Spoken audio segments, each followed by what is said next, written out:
The great breakthrough in your life comes when you realize that you can learn anything you need to learn to accomplish any goal that you set for yourself. This means there are no limits on what you can be, have, or do. Brian Tracy. The other day, I was just looking back at my high school days. It all seemed like I was watching some movie.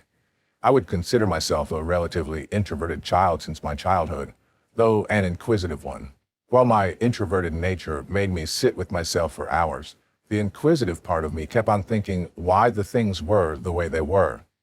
I knew that I wanted to explore many things in my life, but the irony of growing in a small town is that you don't have much infrastructure to quench your thirst of knowledge.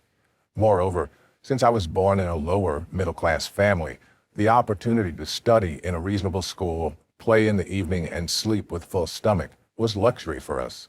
Of course, it's way better than those kids who had to work or help their parents in their work from an early age. I remember I just had a limited number of friends with whom I could openly share my thoughts about my desire to explore ways to improve life, be it personal, financial, or just living better.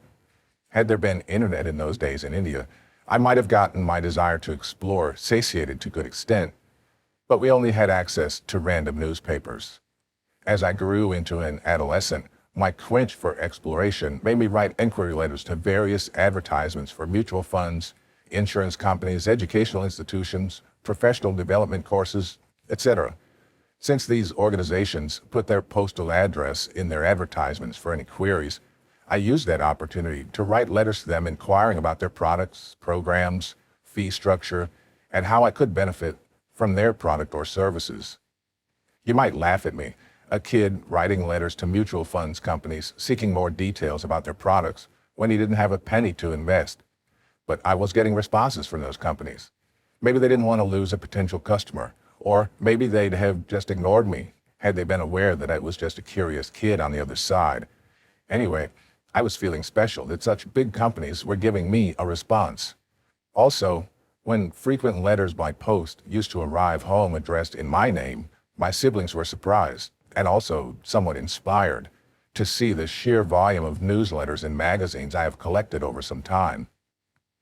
During my first college days, besides my studies, I was trying to learn and understand other topics like the stock market, how a corporation operates and made profits, and trying to be aware of the trends. But these newsletters, information brochures, and catalogs raised another problem. It was too much information for me. I realized that though I was curious and able to find the information, I wasn't able to fully retain the information for future use. My drive for exploration pushed me to buy my first ever skill enhancement book. It was a book about mind power study techniques for enhancing my learning skills. The book had good material, and it helped me with few techniques to learn and understand better. Moreover, I also worked with some other intelligent students in my class to understand their style of learning and retention, and noted that they were following certain methodologies to learn better. Precisely all efforts on how to learn better were on my own, as generally most schools only required students to learn the subject matter, but not the best ways to learn. Now time was flying. I completed college, my professional education, and then started working in the corporate world, and those learning techniques helped me. My desire for learning stayed with me. Besides my professional work-related books, I surrounded myself with books on different topics. I was reading various types of literature, from high-profile business magazines like The Economist to thought-provoking business books on thinking, decision-making, and learning better. Though I was consuming more information, there was still a nagging feeling in my mind that there could still be improved ways to accelerate my learning. Though my earlier understanding of ways of learning was self-studied, it served me well throughout my life so far. But as you have heard the saying, what got you here won't get you there. Therefore, I became curious about learning the ways to learn better, faster, retain information for long-term in order to improve my ability to retrieve the information, to make better decisions in my life. This is because I strongly believe that learning is not something that should stop after you finish college. Rather, it's a lifelong process. The more I dove deeper into the subject, the more I realized that had these principles been known to me way back in my childhood, it would have significantly improved my capabilities. But anyways, it still gives me a sense of satisfaction that time I spent researching has equipped me with refined tools that will now remain with me for life to learn effectively. I sincerely hope that you'll also benefit from the information and strategies that you're going to discover in this book. Your questions about accelerated learning. If you're reading about my personal experience, it seems you are at some level trying to connect with my story. Maybe you also have some questions about the ways to learn better, faster, and more effectively. Let me help you surface out some of your questions from the inner layers of your mind by listing some questions that I had been seeking answers to in my quest. You may have questions like, how does our brains and neural network and memory work? And what are the best ways to firmly store new pieces of information in our brain? Why do we forget information? And how could we develop our memory? What is the effectiveness of the learning methods that we have knowingly or unknowingly used so far in learning material? Have our schools or colleges ever taught us about the best ways to learn for long-term retention? Or were we just forced to cram our test material only to regurgitate it in an exam the next morning? What are the best ways to get maximum ROTI, return on time invested, in reading and learning new information, i.e., retain the most information so we can retrieve and make the best decisions out of that information? What are the tools or strategies that can help us retain information and turn that information into our personal wisdom? I don't know about your precise objective in learning the ways to learn faster and better, but I assume that you have resonated with some of the questions above. And if you stay with me, I promise you to provide you enough valuable techniques based on my positive experience of implementing them and many other strategies explored through my further research that will help you accelerate your learning process. What should you expect out of this book? My approach is to provide maximum value to the reader. I want to pack this book with lots of information and still want to keep it short. I have realized that nowadays most people don't look for detailed background or full details with huge explanation of any subject. This is because people's attention spans have already shortened so much, thanks to the high-end technology and smartphones loaded with multiple social media apps. Therefore, people are only concerned about the information that helps them solve their problem with the shortest possible investment of their time. Therefore, I tend to keep all my books as reasonably short as possible. I see a win-win proposition for both readers and for myself as a writer. Readers read such books faster, and writers can write such books faster. To be candid with you, I write books to enhance my learning on different types of subjects. This is because one of the best ways of learning is to teach someone. You'll find a complete section on how teaching is proven to be one of the most effective techniques for learning. Therefore, whatever topics I find interesting and want to learn more about, I read and research about the topic, try to incorporate it into my life, and then start teaching that topic through my books. So this book will be short but full of actionable information. More specifically, this book will cover how your brain works and the role of memory in enhanced learning, different types of learning strategies, and how most commonly used strategies for learning are not that effective, few less known learning strategies for better comprehension and motivation, myths about different learning styles, and how you should take notes while learning something new, how you can learn by making learning a fun experience, gamification, and challenges to help you to learn faster, research studies and use of technology to show how teaching someone is the best way to learn, stages of learning, and how to reach the top level of learning to become an expert in your field.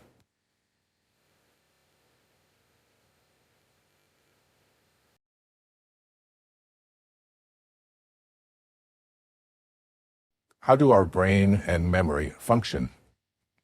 Your brain has a capacity for learning that is virtually limitless, which makes every human a potential genius. Michael J. Gelb. The objective of learning faster requires careful examination of all the factors related to the process of learning. Human brain is the key infrastructure for imbibing any new learning. Therefore, we will first start with the internal functioning of our brains.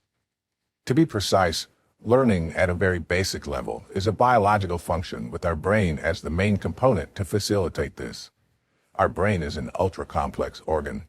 When you're reading this page, you wouldn't realize how many functions your brain is handling at this single point of time.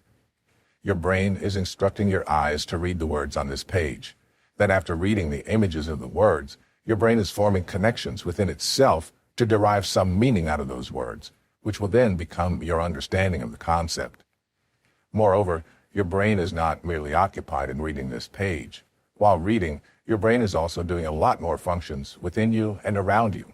You're smoothly breathing, and all the bodily functions inside your body are carried out at super quick, maybe millionth fraction of a second, instructions of your brain. Then on the outside, perhaps there are other things happening, like the sound of the fan or air conditioner. Maybe you get some fragrance or odor around you. Your mind is filtering all those sounds and smells to be unimportant. Your brain is ensuring that you remain focused on reading this page, while in the background it is efficiently handling many functions simultaneously. And all of this is happening at such a fast pace that you don't even realize all this is happening, because our brain is possibly the most complex object known to us. I guess you would now be interested in knowing the complex infrastructure inside the brain that facilitates learning. Let's now get inside the brain to examine how our brains understand from the multitude of information consistently bombarding it every moment of life. Neuroscience studies show that the human brain has more than 100 billion neurons.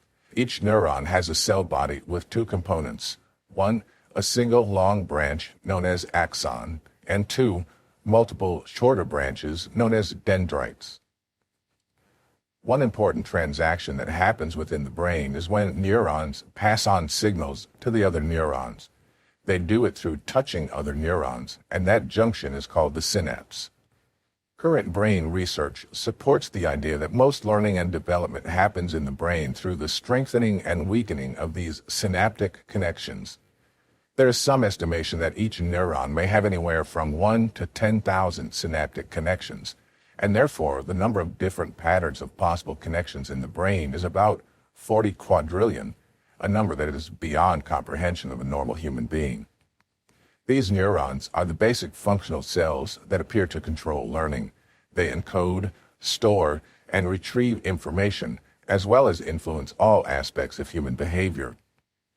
Neurons act like tiny batteries, sending chemical and electrical signals that create processes to integrate and generate information. The threshold for firing at the synapse is determined by the amount of chemicals, called neurotransmitters, released onto the receiving neurons. Bloom, Nelson, and Lazarson, 2001. At the synapse, these chemicals either excite the receiving neurons and cause them to fire, inhibit them from firing, or modify their excitability. Examples of common neurotransmitters are dopamine and epinephrine, which are involved in affecting our emotions and mood.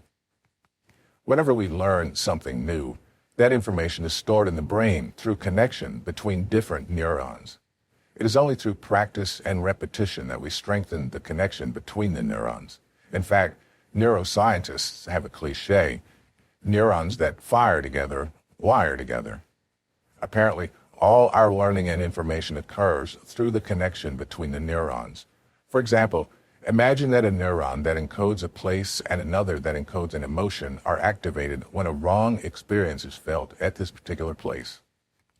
As a result of this experience, these two neurons fire together and then wire together.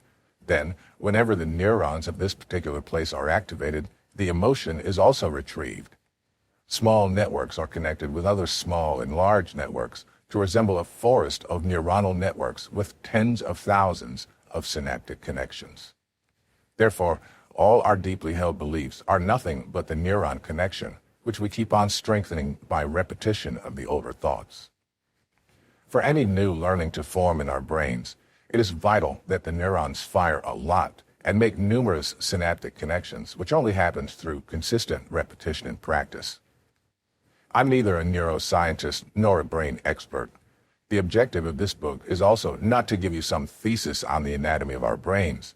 The idea of taking a quick peek inside your brain is to give you some brief update about the internal infrastructure and invisible functioning happening within our brains that facilitate learning. It would also be better here to have a broad understanding of one other important aspect of learning: memory. What is the role of memory in the learning process? Let's first understand what memory is. According to the Oxford Dictionary, Memory is defined as the mental capacity of holding evidences, actions, imitations, and so forth, or recollecting earlier practices. Memory is the means by which we draw on our past experience in order to use this information in the present. Sternberg, 1999. Functionally, memory is defined as the capability to encode, hold, and subsequently remember material in the brain. From a psychological and neurological viewpoint, memory is the collection of encoded neural connections in the brain, is the rebuilding of previous happenings and practices by a synchronous firing of neurons that were fired at the time of learning. Our memory plays a key role in any new learning. After all, what's the use of learning anything new when you're not able to retrieve the information at the required time? Some people would argue that you don't need a good memory in this modern age. They would say that when all information is accessible by merely searching through Google, why would you fill your mind with information and data? I used to think that way for a long time, but thankfully I realized that there are times that you're not in a position to look at Google to get answers. Moreover, making quicker decisions in complex scenarios requires you to have the relevant facts and information securely stored in your head. Having a stronger memory facilitates quicker decision-making, as you can quickly process the data in your brain and come out with the solution. High performers in any field, be it corporate, politics, or any other aspect of life, don't jump onto Google to look for most answers. Rather, they have strengthened their memory in a way that helps them to retrieve information in the real time and when it is most needed. Ken Jennings, a celebrity game show contestant and author, once said, "When you make a decision, you need facts. If those facts are in your brain, they're at your fingertips. If they're all in Google somewhere, you may not make the right decision on the spur of the moment." Memory is therefore very crucial to learning. We could say that memory is a storage system formed within specific neural pathways, while learning is all about changing those old neural pathways and thus altering the thinking and behavior of a person through the infusion of new information. Learning and memory are closely connected because the objective of the learning is to imbibe new knowledge into our memory. New memory formed through learning will in turn help us to make better decisions. Memorization is the process through which we store and retrieve information for use later when we need it. That's what is required in the process of learning anything new. There are 3 steps to creating a memory. 1. Encoding. 2. Storage. 3. Retrieval. Encoding is processing the information from all your senses. You're processing information every time in all manners. While reading, you process information by seeing through your eyes. While listening, touching, or smelling, you're exposing yourself to some information to process through your brain. Therefore, encoding is an input process.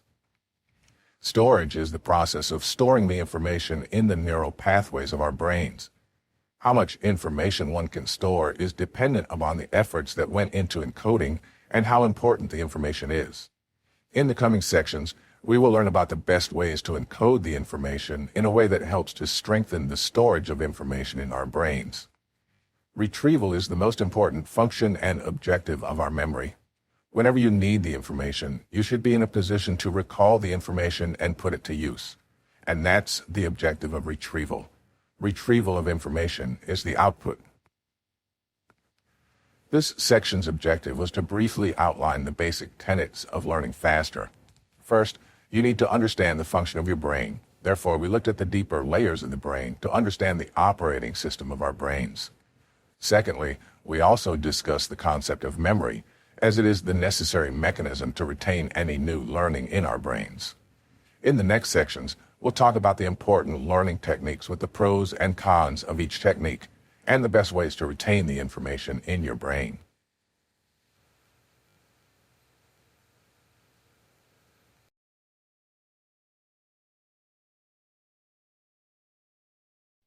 Effective strategies for better comprehension and sustainable memory. Learning how to learn is one of the most important life skills. Norma Fazaya.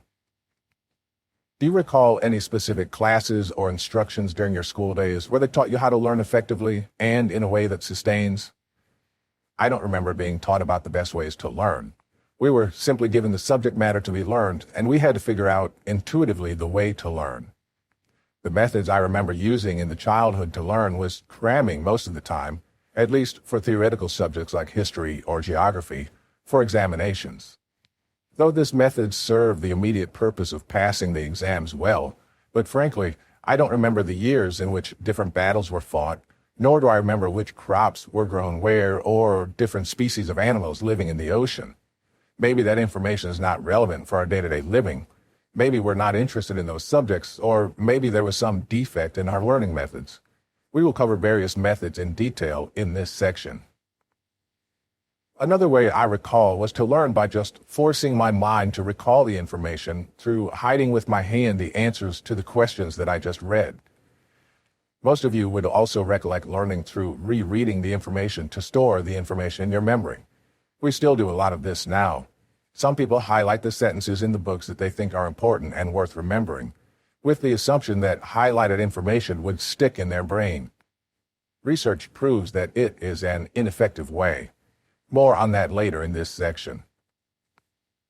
We're used to using these various ways to learn, but the key concern is that though we use these different techniques, we're not sure of the efficacy of the ways of learning. We're always being informed of what we need to learn, but never has there been any great emphasis on how we should learn. So we just keep going with our accidentally adopted techniques without ever checking the efficacy of the techniques. That's why we wonder why most of the information we try to learn in our day-to-day lives don't seem to stick in our brains. It's our brain's natural tendency to forget things, unless there are calculated steps taken to retain the information in our brains longer. To start, let's learn something about why we forget. Why do we forget? Researcher H.F. Spitzer submitted a research paper at State University of Iowa, wherein he conducted an experiment to test how much information a person is able to retain in his memory if he learns the textbook material without using any memory methods. The results show that the subjects were able to remember only the following. After 1 day, 54%. After 7 days, 35%. After 14 days, 21%. After 21 days, 19%. After 28 days, 18%. The result means that an average student is able to remember only 18% of his work after a gap of 28 days. After a 28-day vacation, the teacher has to start teaching his students again who have 18% retention of information, not 100%. That's where it was aptly quoted below. You know as well as I do that it is entirely wrong to assume that any subject matter which we once learned and mastered will remain our mental property forever. Bruno first. To reflect the above tendency to forget, German psychologist Hermann Ebbinghaus, a pioneer in the experimental study of memory, coined the concept of forgetting curve. The forgetting curve explains the hypothesis of the decline in memory retention with the passage of time. The picture below explains the concept of the forgetting curve, and it shows how after learning information, we lose the information in a matter of a couple of days or weeks, if there are no attempts made to retain it. A related concept is the strength of memory that refers to the durability of memory traces in our brains. The stronger the memory, the longer the person is able to retain the memory. The graph above shows that typically humans tend to significantly lose the newly learned knowledge from their memory in a matter of days, unless they consciously review the learned material. Suppose, as a student, you read some information about people, places, or other facts about the Second World War today for the first time, and then don't make any attempt to revise or recollect the information by the end of the week. You will lose more than half of the information. There are two key concerns that I want to highlight here that become hindrances in solidifying our learning and retaining the information in our brains. 1. We are not sure that we are using the best ways to learn something new. This results in a waste of significant amount of our precious time due to not using the right methodology to learn. The second area of concern is most people are either ignorant or don't pay attention to the tendency of forgetting, thanks to the theory of the forgetting curve. Ebbinghaus also discovered the concept of spacing effect in relation to the strengthening of the memory. The spacing effect is the phenomenon whereby learning is greater when studying is spread out over time, as opposed to studying the same amount of content in a single session. It means it is better to use spaced presentation rather than massed presentation. You'll learn more about these later in this section. Practically, this effect suggests that cramming, intense last-minute studying solely to address the examination, the night before an exam is not likely to be as effective as studying at intervals in a longer time frame.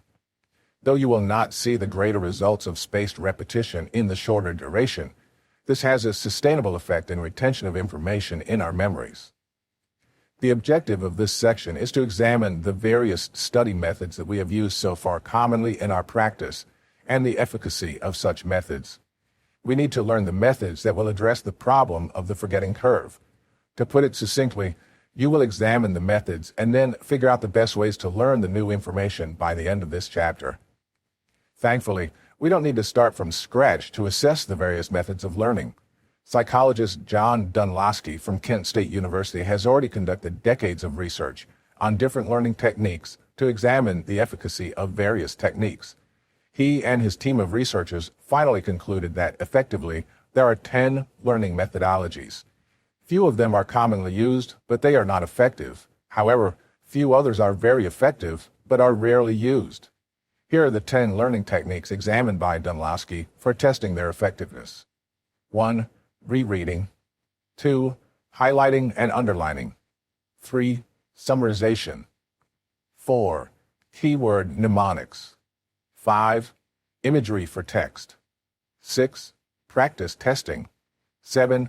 Distributed practice. 8. Interleaved practice. 9. Elaborative interrogation. 10. Self-explanation.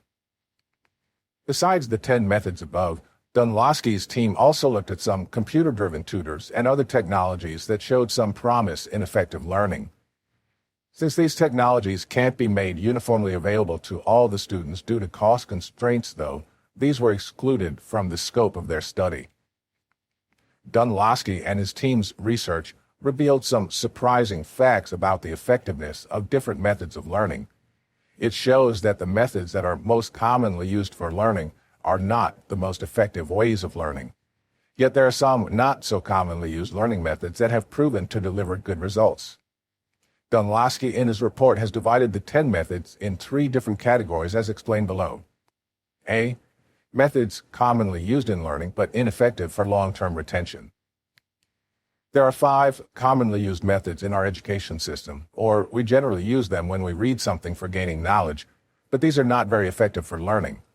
Let's summarize each of these methods. Rereading.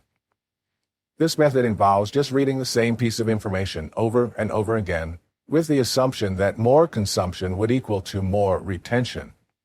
A survey conducted at one renowned university revealed that a whopping 84% of the students used rereading and highlighting, see next method, as a method of learning. You can realize that these 2 strategies are most popular amongst students, probably because it is the easiest thing to do. Research indicated that A. Rereading helps with higher-level processing only, reproducing the main ideas, rather than details, and B. The beneficial effects are greater if the rereading is spaced, that is, it occurs a week or 2 after the initial reading. Also, rereading doesn't always enhance the understanding of the subject, and also its benefits are not long-lasting as compared to the other methods that you will learn later in this section. Highlighting. Highlighting involves students marking what they consider to be important parts of the material while reading by underlining or using a colored marker. Active highlighting helps student performance more than passive highlighting. Someone else has highlighted what the student is reading.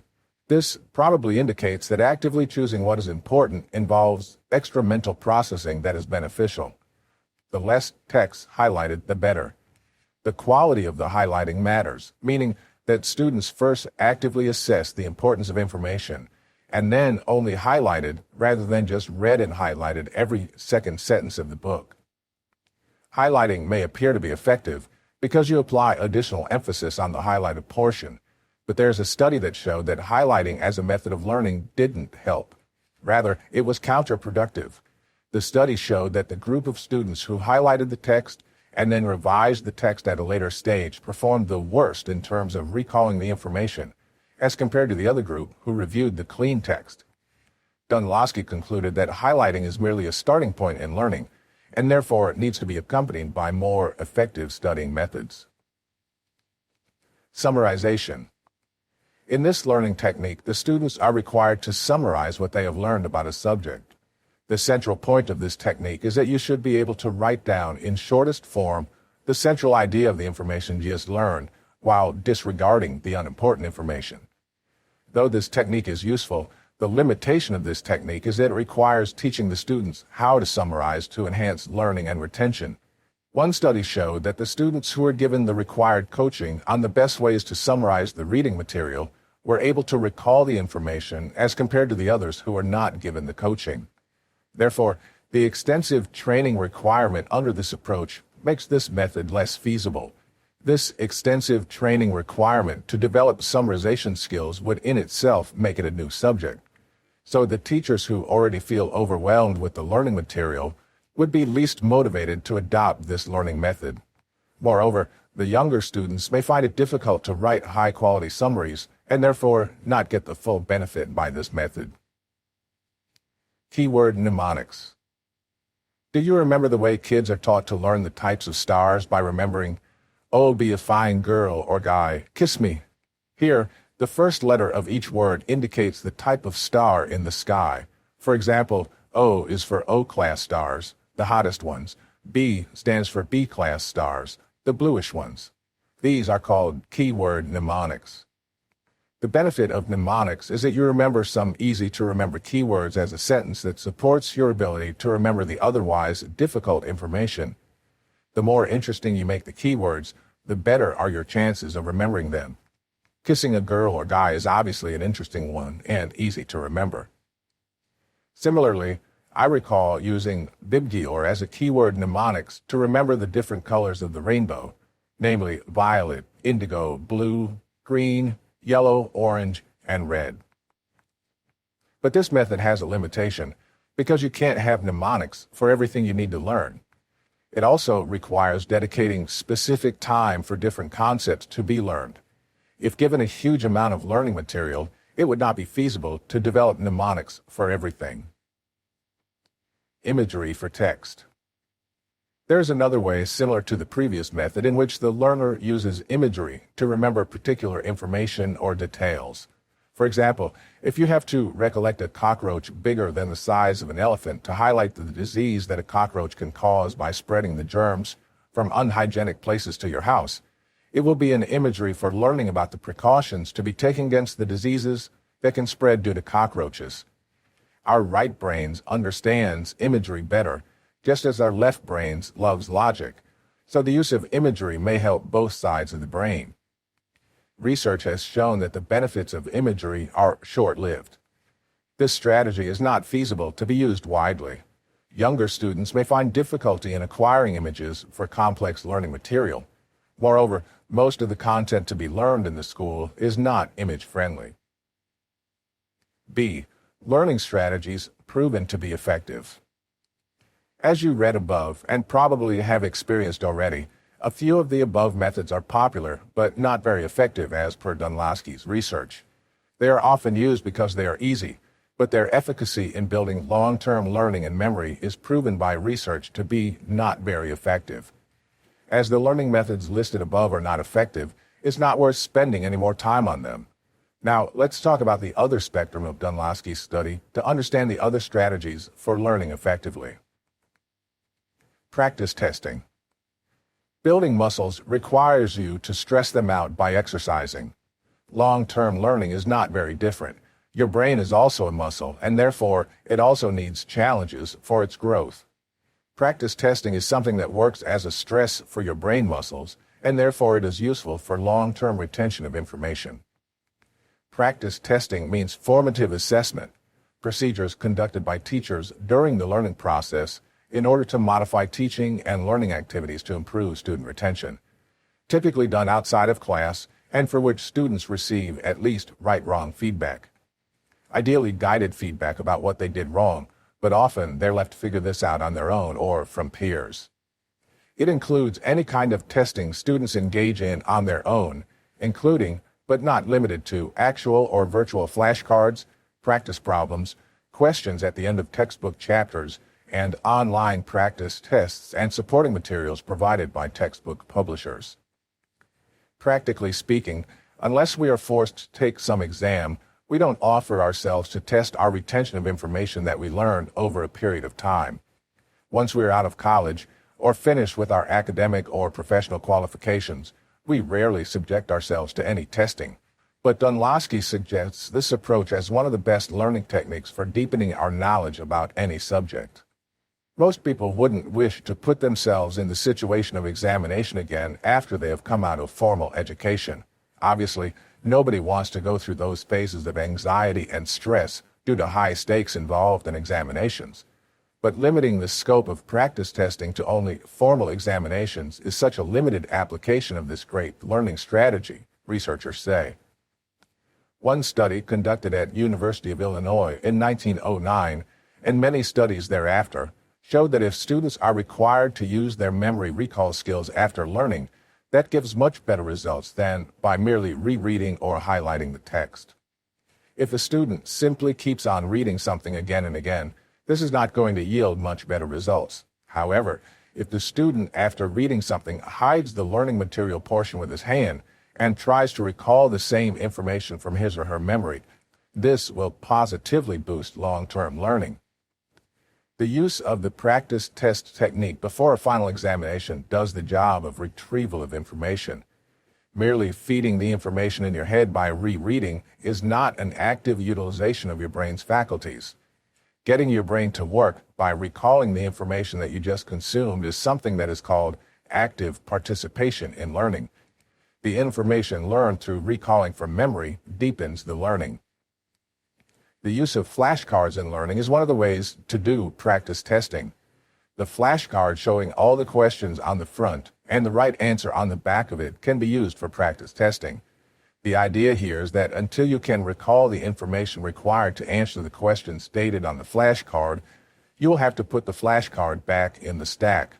Only once you have recalled the information from your memory, the flashcard can leave the stack. Another way to strengthen the practice testing approach is to develop the right habit of note-taking.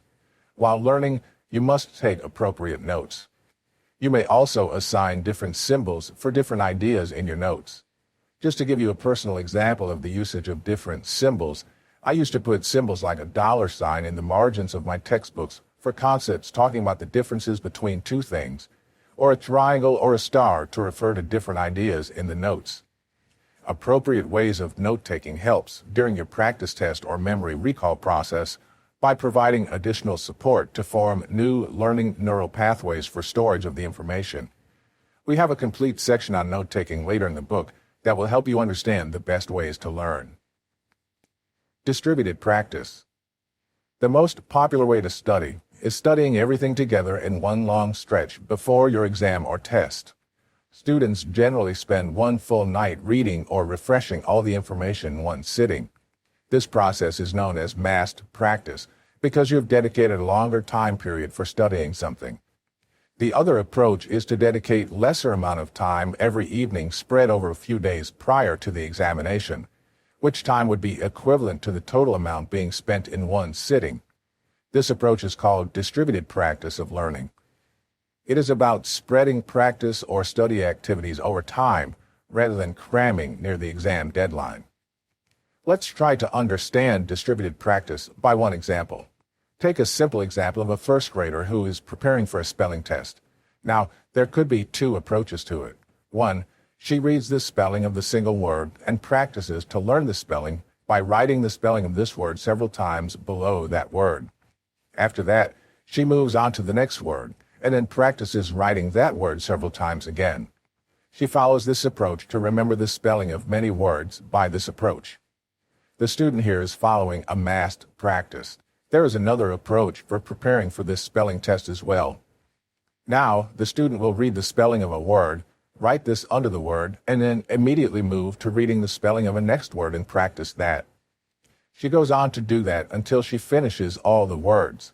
After that, She would again follow the entire sequence of writing, say, 20 words several times in a row. This practice will distribute the learning process with a gap of 19 more words before she practices the same word again. Here, she is following the approach of distributed practice. The irony is that students prefer learning by way of massed practice because of a few reasons. One, it saves them from investing time every day for longer time spans, and it requires enough motivation and exercise of self-discipline to do that. Secondly, massed practice in one sitting makes you feel confident in that you will remember the information stored in your memory for the immediate purpose of taking the exam the next morning, though it is proven that this strategy fails beyond passing the exam and doesn't help to retain long-term learning. The research has proved that students retain knowledge and skills for comparatively a longer period of time if they follow the distributed practices approach instead of massed practice. Distributed practice may take comparatively more effort and longer time as compared to the massed practice.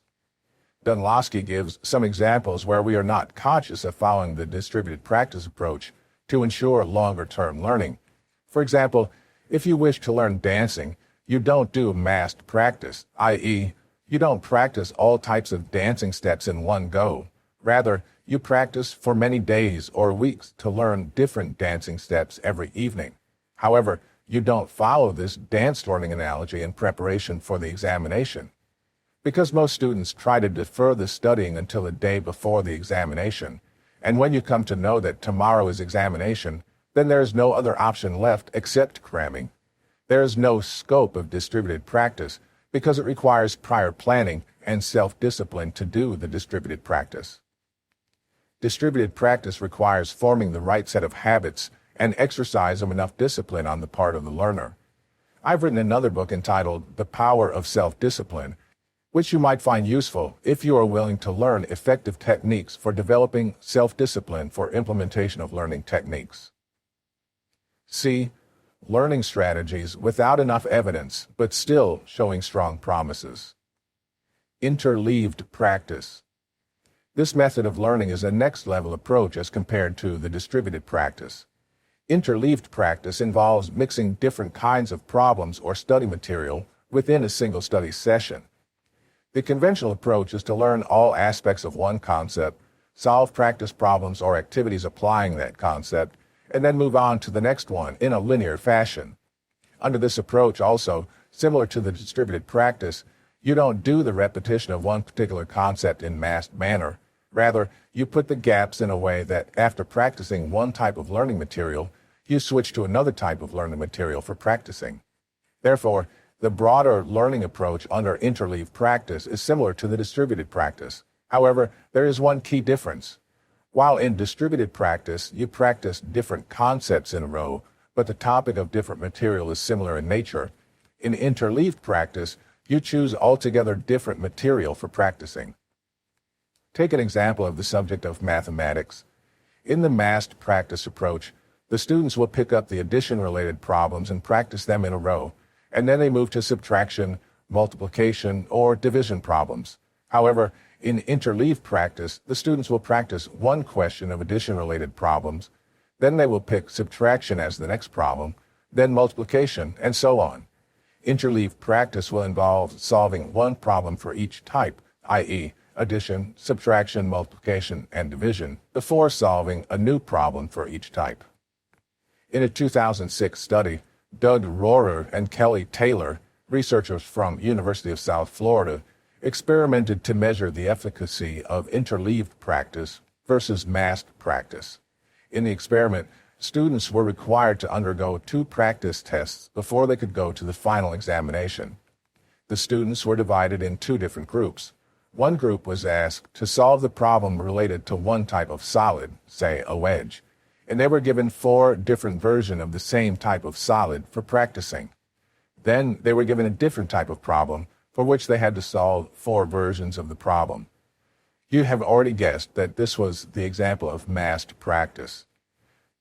Another set of students was given the problems in a shuffled manner, i.e., they solved one problem for finding area of a wedge, then the next problem was related to computing the area of a spherical cylinder, and then some other type of the problem.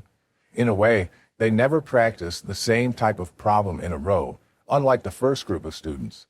This is an example of interleaved practice. After the practice tests were done and the final exams were over, the result of the experiment was checked. It was noted that the first set of students did far better than the second group in the initial practice test. But the result of the final examination, that was conducted later, was much different.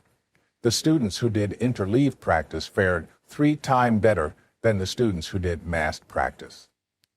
Similarly, the positive effects of interleaving practice were also tested in the realm of sports. In one study conducted, college basketball players were asked to practice 3 different types of pitches. One group of students was doing the practices in a massed practice manner, i.e., practicing the same pitch over and over before moving to the next type. Another group was told to practice in an interleaved manner, i.e., practicing different pitches one after the other. The results showed that the students who had practiced in interleaved manner had a better hitting performance as compared to the other group. However, as compared to the strategies of practice testing and the distributed practice, as covered in Category B above, Dunlosky candidly stated that the interleaved practice strategy was not researched quite enough to show more evidence, unlike practice testing and distributed practice. But that doesn't mean that this strategy lacks the effectiveness in learning. It only lacks enough research evidence. Despite lack of enough research, as per Dunlosky, this strategy of learning is quite a promising strategy to implement. Elaborative interrogation. The next approach, as was tested in the research by Dunlosky, is detailed questioning about any subject. This approach involves detailed interrogation about any new subject being learned. The learner is required to generate an explanation for why an explicitly stated fact or concept is true. For example, assume you're a student of economics and you're being taught about the law of supply and demand, which states that if demand of any product is more than its supply, then the prices will go up. Alternatively, if supply is more, then the prices will go down.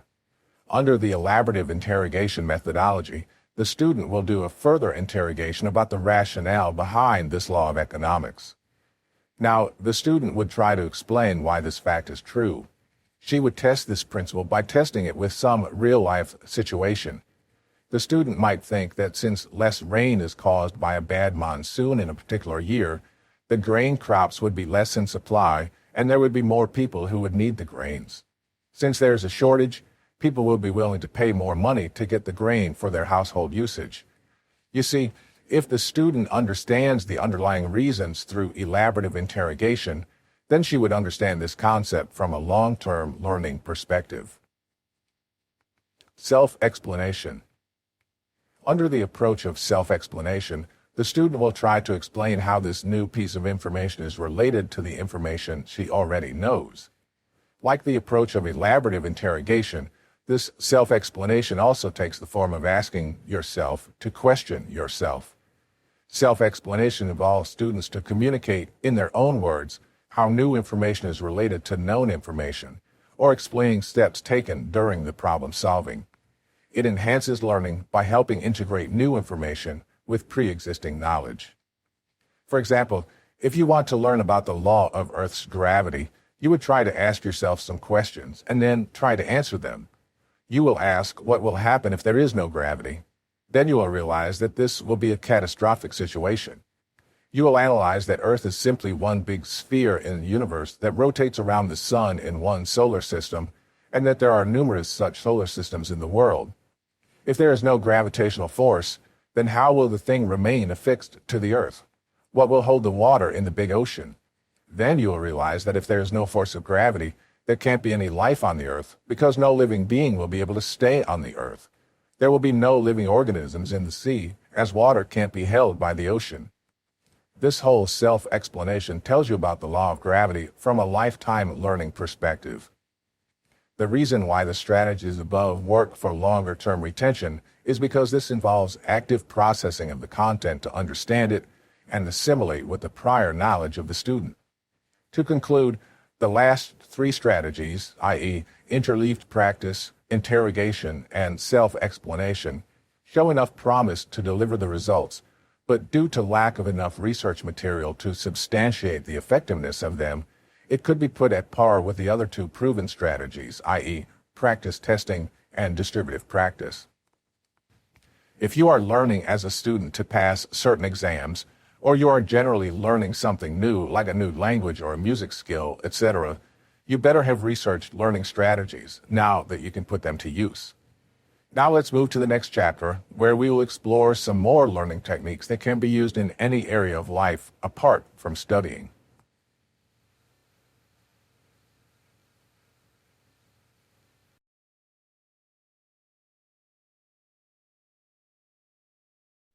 Few key nuances you should know about learning.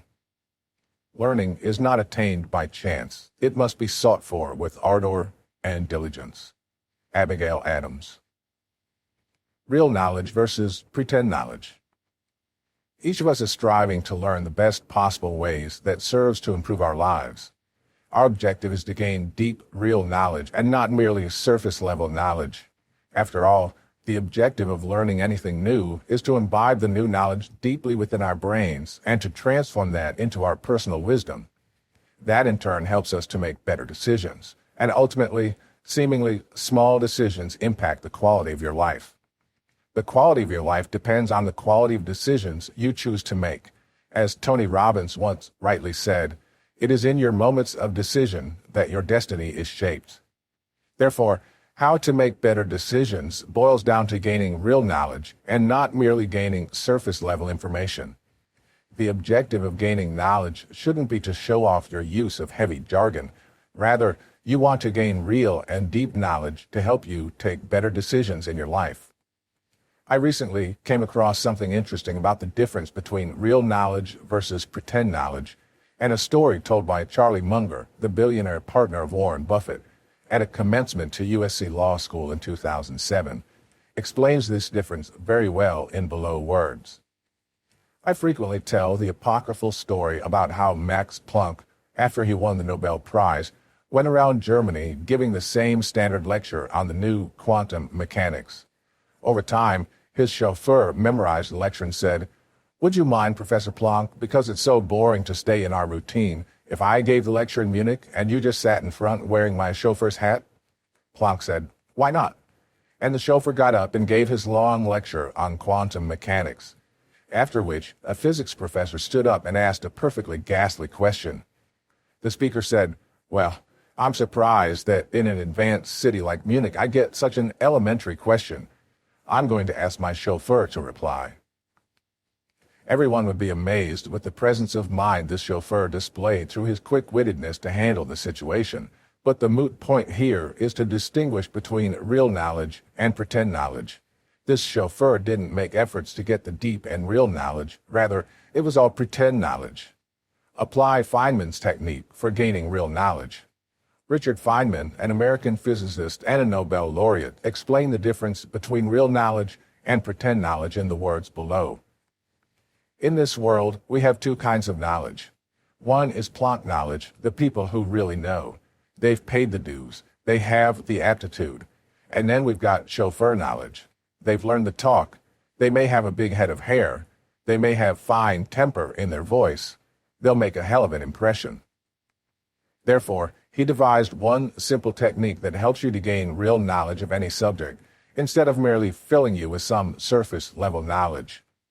This technique is known as the Feynman technique, coined after the name of Richard Feynman. It is also one of the mental models, which helps you develop an in-depth understanding of any concept. This approach is a targeted learning approach. Here are the 4 steps of Feynman technique. Step 1. Identify the concept. Take a sheet of paper and write the name of the concept that you want to learn at the top of that page. Step 2. Explain in plain language. Now start explaining the concept in your own words, as if you were asked to teach it to someone else. The most important thing to remember here is not to use the technical jargon that you have read in your learning material. You have to explain the concept in plain, simple language. Many people tend to use jargon or terminology of the subject in their explanation to others, even when they don't understand the concept very clearly. This is because using jargon conceals our misunderstanding from the people around us. Therefore, don't cheat yourself. The approach should be to use plain and simple language, as if you are teaching the concept to your 70-year-old grandmother who has no knowledge about the concept. Step 3. Review the gap. In this step, you need to review your explanation honestly. Here you will identify the areas where you didn't know something completely or where you feel your explanation was wavering or not clear. Here you have to stop and go back to the learning material or previous notes prepared for learning the concept. Step 4. Reorganize and summarize. Once you have clearly understood the missing concepts, then you need to again explain those concepts in plain language. If there are still any areas in your explanation where you've used jargon, subject terminology, or complex language, challenge yourself to rewrite these sections in simpler terms. Make sure your explanation could be understood by someone without the knowledge base you believe you already have. Therefore, this Feynman technique will help you learn anything faster by honestly identifying gaps in your understanding of any concept. The Feynman technique is useful for learning a new idea, understanding an existing idea better, or preparing yourself for discussions on any complex topic. Let's move further now and talk about some more approaches to learning better. Learning by applying the 80-20 principle. Vilfredo Pareto developed the 80-20 principle in 1906, and it is also known as Pareto's principle. The principle states that the world works on the rule that only 20% of your activities, even lesser, deliver 80% of results, even more, in your life. It could be substantiated by the following facts. 1. 99% of the world's wealth is accumulated by only 1% of the people. 2.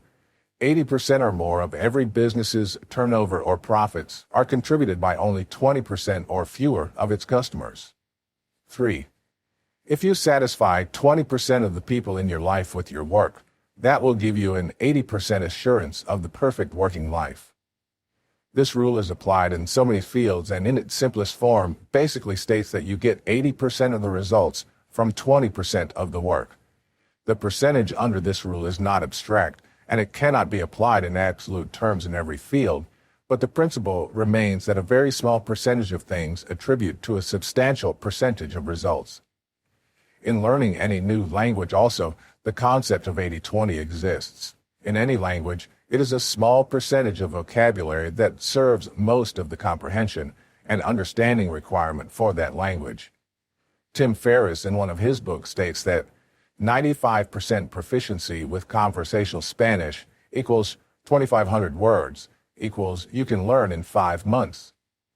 98% proficiency with conversational Spanish equals 100,000 words equals you will take 5 years to learn.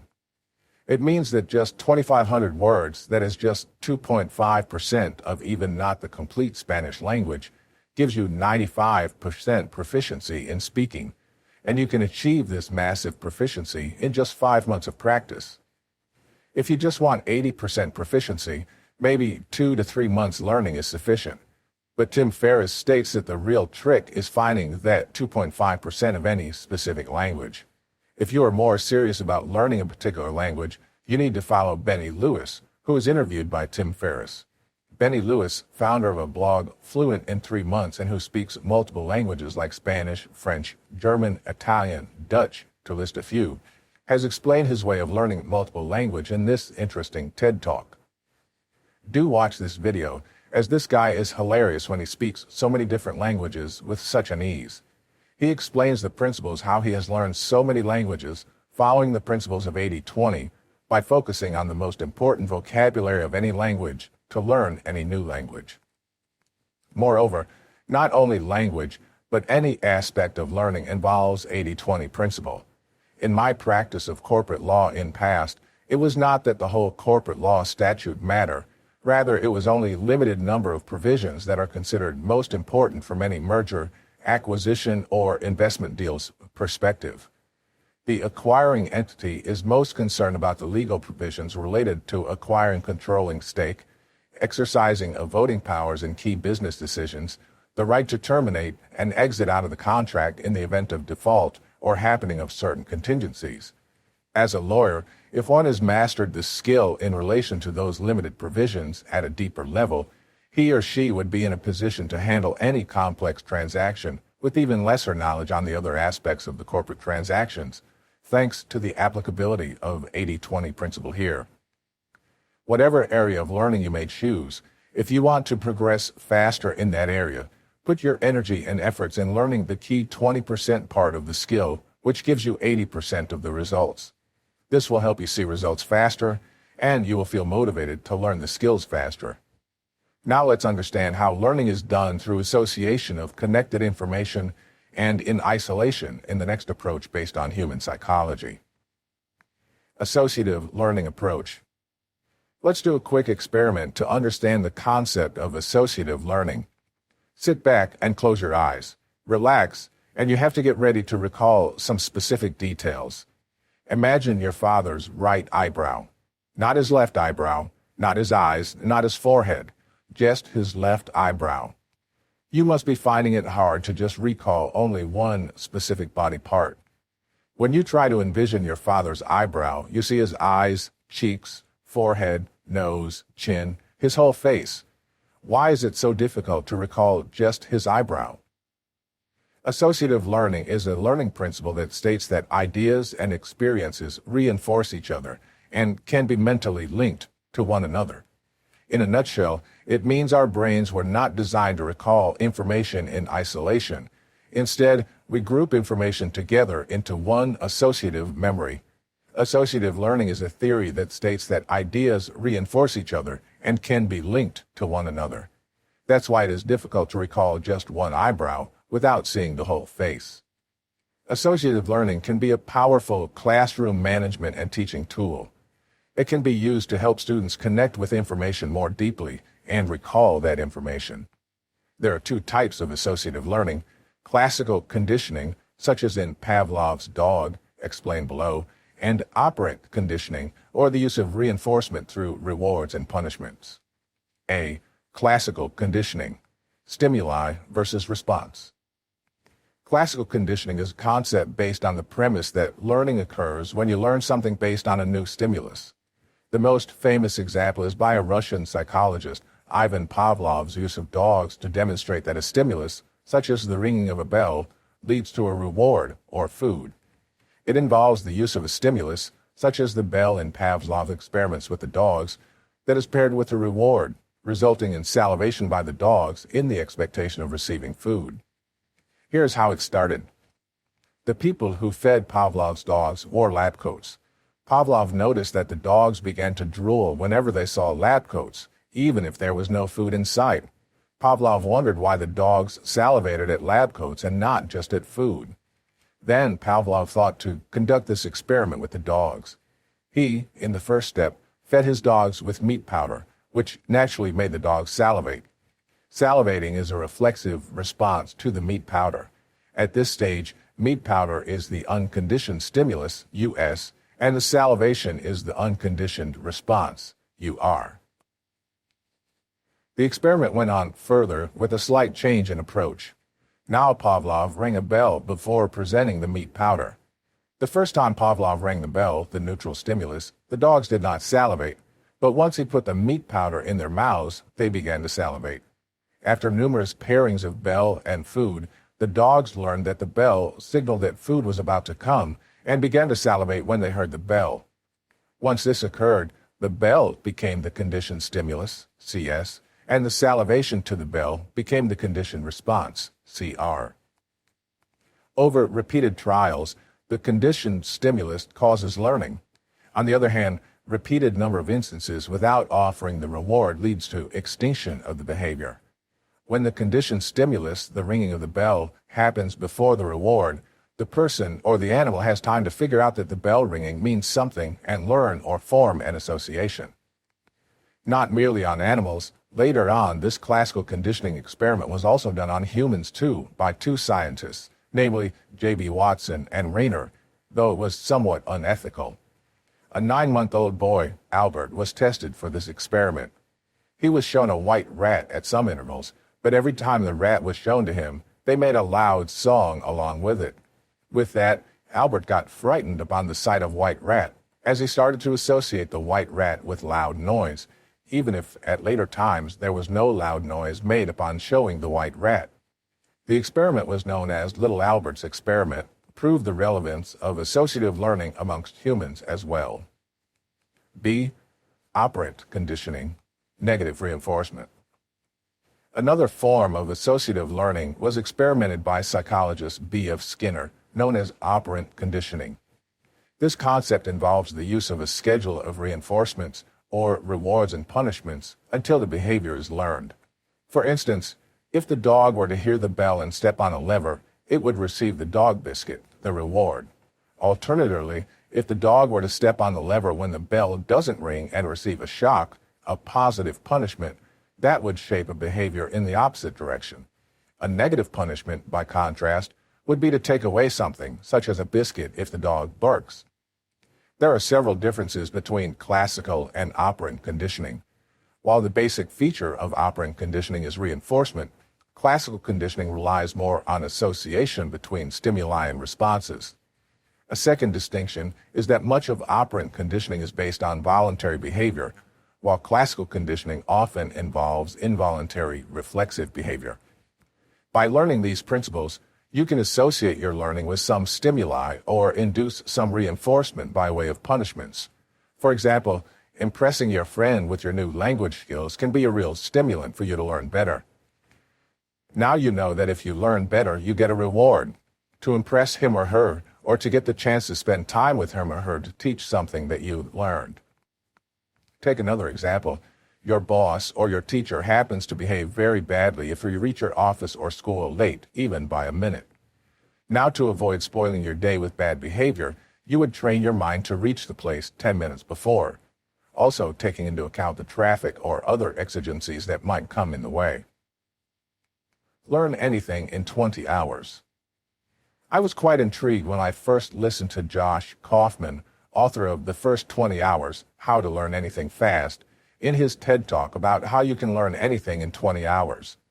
In this world where we have concepts like the 10,000-hour rule to become an expert in any skill, this message of learning anything in 20 hours seemed quite provocative to me in the first instance.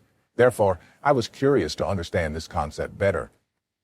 But to my utmost surprise, what I learned about the concept was quite practical.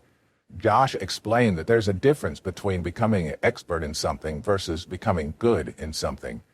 Expert means touching the top level in one's field, whereas being reasonably good at something means you can handle that activity reasonably well.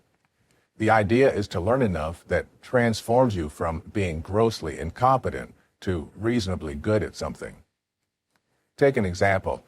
Learning only a few important elements of a foreign language doesn't make you an expert, but it can make you reasonably good at the language. And with such knowledge, you can manage to stay in that country and have reasonable conversations with the people around in the foreign land, meaning you learned in a way that practically serves your purpose. By the way, you will see more information about how to learn the different languages in the shortest time later in this section. Therefore, if your goal is to have a reasonable understanding of some field, and you don't have any intention of becoming an expert in that field, you can achieve your learning goal in 20 hours. Here are some important elements of this 20-hour roadmap to learning something new. Step 1. Deconstruct the skill. To learn any new skill, the first step is to break that skill into various small components. Remember, every big skill is a bundle of many small skills covered in it. Now, once you have deconstructed the skill, the important thing to remember is to practice the most important parts of that skill first. The main thing here is to practice intelligently, given our objective of becoming reasonably good at something in fewer than 20 hours. Therefore, while deconstructing, you have to identify the most important sub-skills needed that will give you maximum advantage. You need to follow 80-20 principle.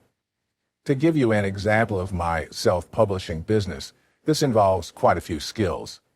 If someone were to look at it as a whole, it will seem onerous to even think of taking it up. This book publishing business is not just a process of writing. It has various other components involved. You have to have technical skills for uploading the book. You need to creatively get the cover designs finalized. It doesn't stop there. you need to develop online marketing skills and network with other content creators. Now, to gain advantage through authorship, though, the most important skill to develop is to write something. But you have to learn all other skills before you can generate a self-published bestseller book. Therefore, the first step is to deconstruct the skill into various sub-skills, and then you have to choose the most important sub-skills and spend more time in practicing that. Step 2. Learn just enough. When you're starting out to learn any mini skill as a subset of the major skill, you don't need to become an expert before you start out. Rather, you need to learn just enough so that when you find yourself committing mistakes, you can self-correct yourself. To continue the previous example of self-publishing business, I started writing without books, without any formal coaching. Rather, I just bought one of the best books on the subject about how to write and promote books on Kindle from one of the self-publishing industry veterans, namely author Steve Scott. I just learned enough and then started writing my first book. This bare minimum but quality learning helped me to write my first book. I didn't wait to write until I became an expert. I just learned enough so I could start. I precisely acted on the principle recommended by Jim Rohn, who said, "You don't need to be great to start. You need to start to be great." Step 3. Remove barriers to practice. The next step in the process is to remove any obstacles that may come as a hindrance to your practicing of the sub-skill. Generally, TV is the biggest culprit, followed by our smartphones that steal our willpower as we drift away from practicing. Learning anything new for the first time definitely brings some frustration. You don't feel like progressing faster in your chosen domain. There you have to safeguard yourself from any distractions so you remain focused on your journey towards learning the skill. Step 4. Practice for 20 hours. You are now set with your list of mini activities or sub-skills to be done, and also taking care of removing the barriers to the practice. Now you need to practice this for 20 hours. Here is something important. You don't have to practice for 20 hours in one stretch. As you learn the distributed practice learning method, this approach follows that principle. Also, it's not humanly possible to practice all in one stretch due to human attention span limitations. 20 hours of practice would roughly mean 45 minutes of practice for a period of 30 days in a row, and that's achievable. This practice of 45 minutes daily builds in it the concept of spaced repetition through interleave practice principle, as you would be doing all other things every day and then loop in the practicing of this particular skill for 45 minutes every day. The 4 steps above, if followed well, can help you become reasonably good in anything you want to learn, be it a new language, be it playing guitar, learning martial arts, or any other skill. In fact, the major barrier in learning anything new is not intellectual, rather it is emotional. We often get scared of sounding stupid if we are learning something new and miss out few things. And that fear of sounding stupid often stops us from trying anything new, whereas in reality, you can learn anything if you really wish to. Again, taking a personal example, when I published my first book along with my full-time day job, I remembered writing every evening for around 30 minutes to 1 hour after my office hours.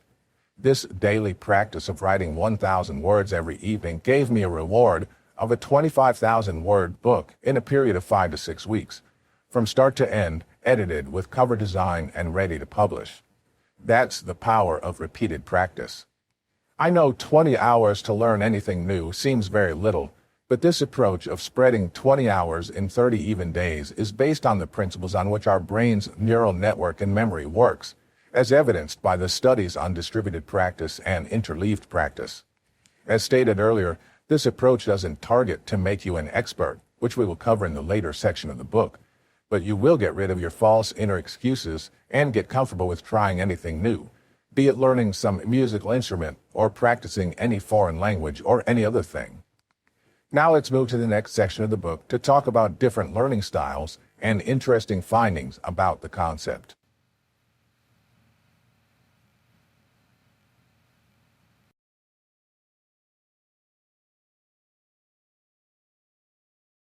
What is your learning style and myths about it?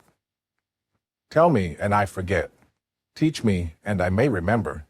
Involve me and I learn. Benjamin Franklin. Different learning styles. You must have already read about the articles explaining about everyone having a different preference of learning something new. It is said that some people learn by reading the material, but some like to learn by watching it. Then some people say that they are more of a listener, while few others would say that they learn better by practically doing it in their hands. The proponents of different learning style theory have different versions of learning styles. Most people say there are three styles, namely auditory, visual, and physical. There are some others that say there are more. Even there is no consensus in the number of such methods. But it is more often referred that there are 7 different learning styles. Some people may find one style as their dominant style of learning with far less use of other styles. Some people used mixed styles for learning.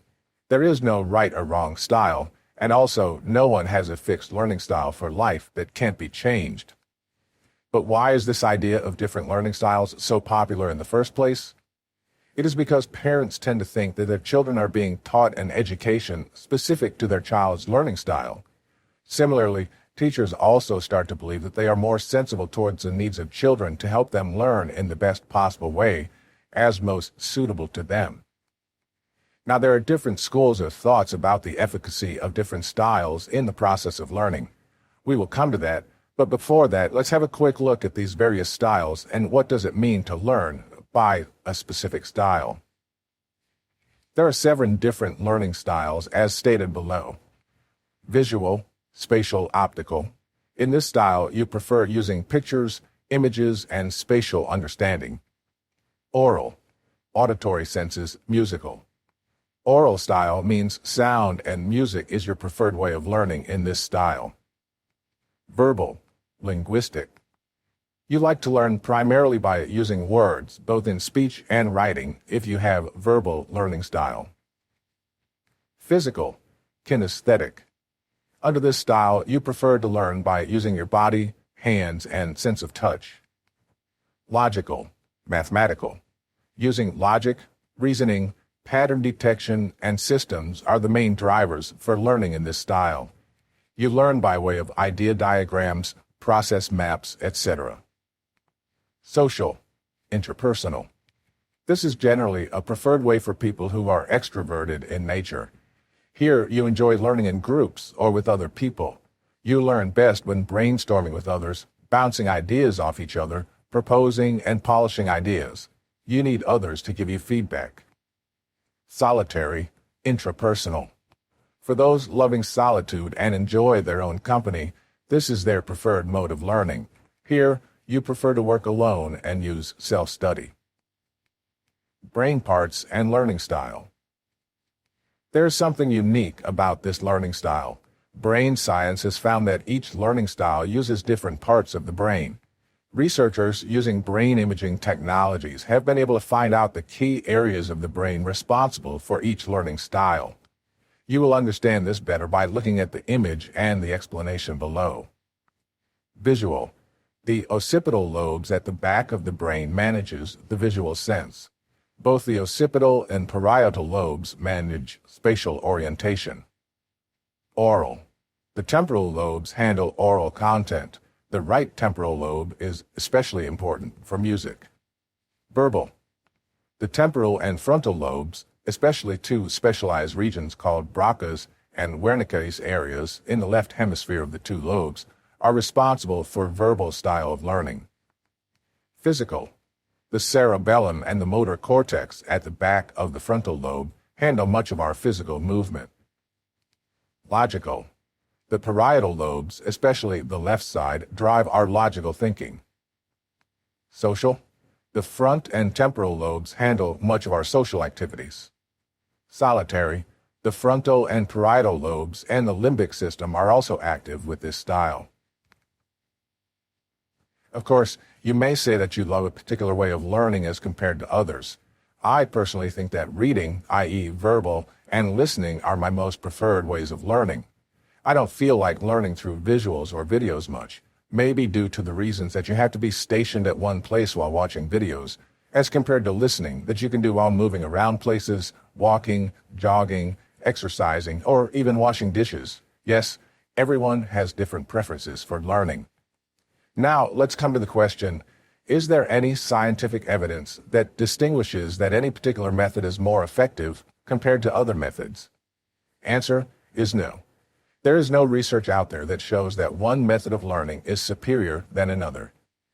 Christian Jarrett, a cognitive neuroscientist, states that there is a very little evidence about the efficacy of the different learning style.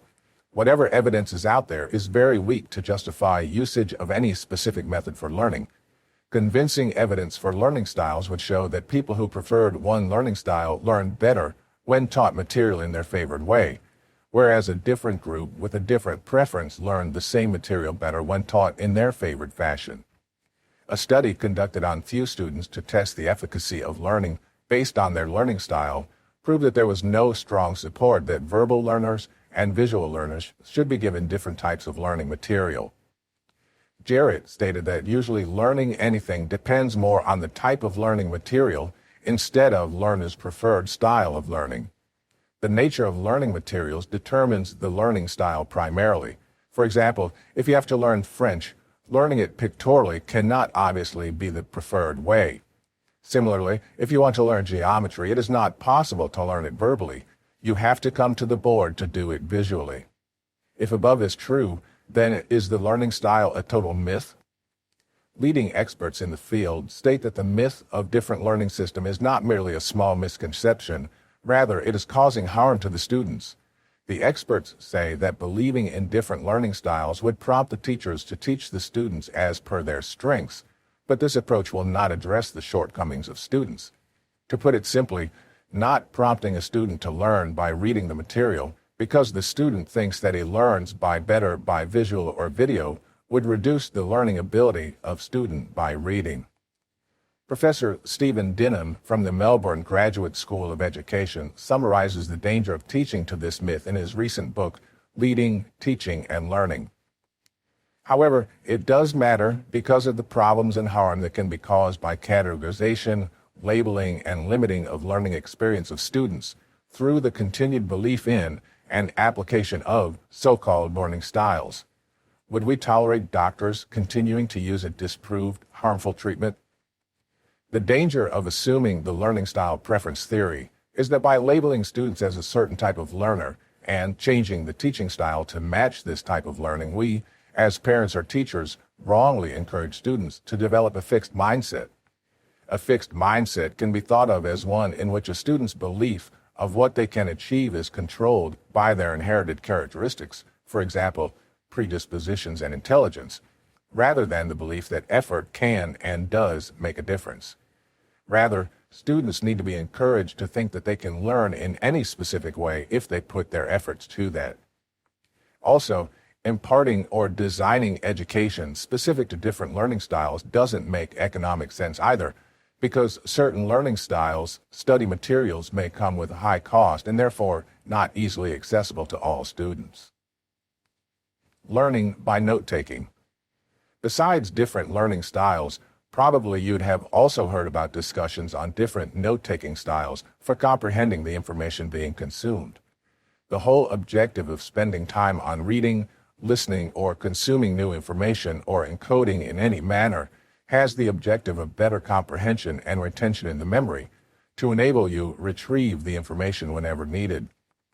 Most people inadvertently think that they will remember the information in the future also while learning something new. Do you recall the last time you created a new password for a software or mobile application? Whenever you create some new password, you tend to wrongly assume that you would remember the password later. But if you don't note the password somewhere in your notebook or in a computer file, it so happens that later you don't recollect even the simplest of your passwords. I admit that learning anything complicated and more detailed is not comparable to simply remembering a few digits of a password, but the idea here is to impress upon you the need for creating effective tools for later retrieval when you need it most. It is relevant to mention here that the role of note-taking is not merely limited to memory retention purposes. Rather, it also helps you to better comprehend the targeted learning material. Better notes help you remember concepts, develop meaningful learning skills, and gain a better understanding of a topic. For students, effective notes will even lead to less stress when you are near your examinations. Learning how to take better study notes in your classroom sessions helps improve recall and understanding of what you're learning because it ensures you are actively listening to what the teacher is saying, requires you to think about what you are writing, helps you make connections between topics, serves as quality review material for after class. Using different note-taking strategies is important, especially as you progress through high school and transition to college or university. There are several note-taking techniques you can use to start taking better notes in class. Everybody has its own preference of selecting the method, so feel free to adopt whatever works better for you. Cornell Method. The Cornell method has been and remains one of the most popular note-taking strategies amongst students. You simply divide up your notes into 3 sections, one containing the keyword or concept, and the other containing the description or notes associated with the keyword or concept. At the bottom of the page, you should write paragraphs summarizing the information contained in the notes. The right column is home to the general area. This is where you keep your most important ideas that the teacher has covered during class. It is important that you try to summarize as much as possible and to be smart when note-taking. On the left-hand side, you will note down the key word or concept that relates to your section of the notes. The last section, labeled Summary, should be left blank during class, as it is intended for use when you are reviewing and studying the class notes. This reduces the need to keep up with the teacher's delivery and write fast. Here, you try to develop a short summary of key points in this section for greater reflection of the class notes. The Cornell method ensures that your notes are neatly organized, summarized, and easy to review later. It allows you to pull major ideas about whatever you learned during your class or important event. The mind mapping method. A mind map is a diagram in which ideas, concepts, and images are linked together around a central concept, keyword, or idea. This method is based on the use of visual aids to improve how the brain processes information. It involves using pictures, graphs, diagrams, etc. Rather than writing long paragraphs of information, our brain follows the information sequentially. The use of colors and other visual elements, such as different size letters, also known as supernotes, favors the user. In this method, you generally start with a central idea in the center of a page. Then, you branch out related ideas from the central theme in the form of branches. Each such idea then has further sub-ideas as sub-branches. It is helpful in any complex and lengthy project where your mind tends to get cluttered with multiple ideas floating in your head, and you're not able to put it in orderly manner. I have implemented and found this idea very useful in writing my books. The theme of the book comes in the center. Then I draw out branches to figure out the different chapters of the book. Thereafter, the next level of arrows emanating from the branches show the different topics to be covered in each chapter. This approach enables the mind to open up its creativity and to keep generating ideas about what it feels important next to be mentioned here. In mind mapping, you use both the left and right brains. The left brain is for all logic-related work, and the right brain is involved in the creativity and generation of new ideas. Now you can try this out. Take any of your complex learning material that has various components covered in it. Start with the central theme of the subject matter, and then draw possible branches of that subject matter, and then keep putting details on each branch. Soon, you will find your complicated subject matter appearing holistically on one sheet in front of you. Charting method. Charting is nothing but a table of rows and columns. The top row normally classifies the concept with descriptions or keywords listed in the row below. For example, if you have to recall the different theories under psychology or economics, you would make different columns mentioning the name of the theory, the year of publishing, the name of the proposer, and lastly, the subject of coverage in that particular theory. This method enables you to quickly identify facts and their relationships with other information. The outlining method. This method involves writing a series of topics and subtopics and identifying them by indenting the text, numbering the lines, or using a dash or bullet point. The outlining note-taking method uses headings and bullet points to organize topics. The outline method is based on a hierarchy. All ideas are marked with bullet points, nesting corresponding ideas underneath with smaller bullet points. This method is most useful when learning about topics that include a lot of detail. Symbols and abbreviation. No matter which note-taking methods you use, there will be times when you cannot keep pace with the class, and your hand and fingers will begin to hurt from writing. Here, the use of symbols and abbreviation becomes very useful for note-taking. I learned this technique early in my life while taking notes in class as well as from textbooks. As previously mentioned, I remember that my study books were filled with triangles, stars, circles, and other symbols in the blank spaces of the books. Each symbol had different meaning of my understanding. For example, the $sign was stated for showing difference in two concepts, whereas the triangle shape meant that there is an important definition covered in that paragraph of the book. This technique speeds things up, and you can easily memorize these symbols in relation to the concept covered in a particular page. Flow system. This approach is a less rigid approach of taking notes. Like mind mapping, where you prepare circles with arrows for different kind of interconnected thoughts, this method also requires you to be authentically noting your understanding about what you have learned. The flow system approach was mentioned by Scott Young in his book, Learn More, Study Less. In this approach, you start by just writing the major ideas of what you have learned. It means you just have to use words instead of long sentences. Though it would mean compromising on readability, it would help you understand the concept better during the lecture. Once you have written down various ideas, the next step is to connect the ideas with a few arrows.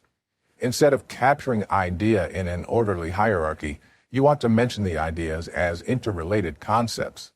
Connecting the various ideas with arrows clarifies what idea precedes or succeeds the other, and what idea is more important than the other. Lazy man's method of note-taking. Under this method, the lecturer or the speaker of the sessions delivers to the attendees the presentation in slides.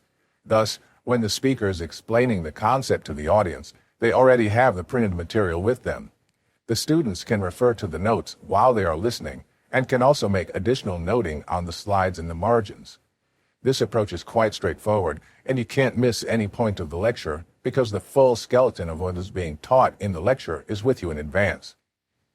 Some speakers or teachers deliver the handouts to the students, but there are lots of blanks in the handouts. The students need to listen the concepts in the lecture to fill in the blanks. This approach forces the students to be attentive, or else they won't be able to fill in the blanks. In other words, this method already captures the element of test-taking alongside the delivery of the information. Now that you have learned about multiple ways of note-taking, you might already knowingly or unconsciously be using some of these techniques for note-taking. The next question that arises is, what is the best learning method that you should use for effective learning? Cornell's method is stated to be a widely used method of note-taking, but here you have to prepare a summary for each learning session that may be time-consuming. I personally think that the note-taking approach is more of a personal preference of every individual. For me, I used putting abbreviations and symbols as in notes in my earlier days, and currently I use mind mapping to structure my thoughts around the book. I find these note-taking methods helpful to learn, comprehend, and memorize the information better. You should also try different styles of note-taking and then stick to the one that suits you best, considering your personal preference and time available to you. Should you take notes by hand or at a computer? Taking notes on laptops rather than in longhand is increasingly common.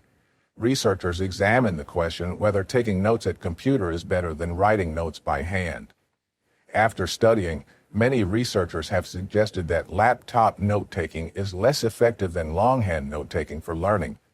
Prior studies have primarily focused on students' capacity for multitasking when using laptops. Further research suggests that even when laptops are used solely to take notes, they may still be impaired learning involved because their use results in shallower processing. In 3 studies, the researchers found that students who took notes on laptops performed worse on conceptual questions than students who took notes longhand. The studies show that whereas taking more notes can be beneficial, laptop note-takers' tendency to transcribe lectures verbatim rather than processing information and reframing it in their own words is detrimental to learning. After reading this research, I tried to implement this approach in my daily morning journal writing. I've been doing morning journaling for many years now. Earlier, I used to do it in my notebook. Then I shifted to writing in Microsoft Word files on my laptop. But recently, I have again shifted back to the traditional pen and paper approach. I personally feel that when I write down my goals, my areas of learning, and other items in my journal, they stick much longer in my head. I still remember the handwritten notes in my journal from 10 years ago, but I don't have a clear memory of what I had typed in my laptop. Though it seemed easy to keep typing on a laptop, when it comes to measuring the effectiveness, handwritten journaling has proven to much better to me. I follow similar principles for outlining my books. I use the traditional pen and paper in the form of mind mapping as explained earlier, and that works pretty well. After a dozen books with multiple bestsellers, I am convinced about the effectiveness of handwritten material. I have shared my personal experience, and you can try to find what suits you better. The next chapter explains how you can learn effectively by implementing gamification and elements of challenge to speed up your learning process.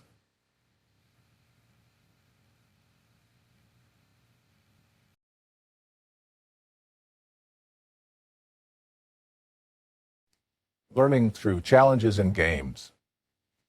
That is the way to learn the most, that when you're doing something with such enjoyment that you don't notice that the time passes. Albert Einstein. Everyone loves games. If you think games are only for kids, you should consider revisiting your thoughts. We never stop having fun and playing, only the forms change. Games stay with us for our entire lives. A young kid's toy cars turn into Formula One racing cars, but the game remains with us. Albert Einstein indicated that the games are the most elevated form of investigation. He knew games are avenues for something deeper and more meaningful learning. Games promote situational learning, or in other words, learning that occurs in groups of practice during immersive experiences. Oftentimes, playing games is the first method children use to explore higher-order thinking skills associated with creating, evaluating, analyzing, and applying new knowledge. But how would you make something that is tedious, cumbersome, and a heavy subject so interesting that it becomes fun to learn? The answer is by introducing the element of gamification in the learning. We all have played long video games wherein hours would pass by but we didn't stop. The motivation to score more in the game kept us glued to the gaming screens. How would you feel if you were told that you can learn anything like a game? Welcome to the world of gamification technology through e-learning. The gamification of learning is an educational approach to motivate students to learn by using a video game design and game elements in learning environments. The goal is to maximize enjoyment and engagement through capturing the interest of learners and inspiring them to continue learning. Wikipedia defines gamification as the use of game thinking and game mechanics in non-game context to engage the people for solving the problems. It further explains that gamification, broadly, is a process of defining the elements which comprise games that make those games fun and motivate players to continue playing, and using those same elements in a non-game context to influence behavior. Games applied in learning can be considered as serious games, where the learning experience is centered around serious stories. The serious story is impressive in quality and part of a thoughtful process to achieve learning goals. One of the examples of gamification in simulation training to teach students to learn to drive a car. Simulation gives the similar experience to the learner as if she is driving on the road itself.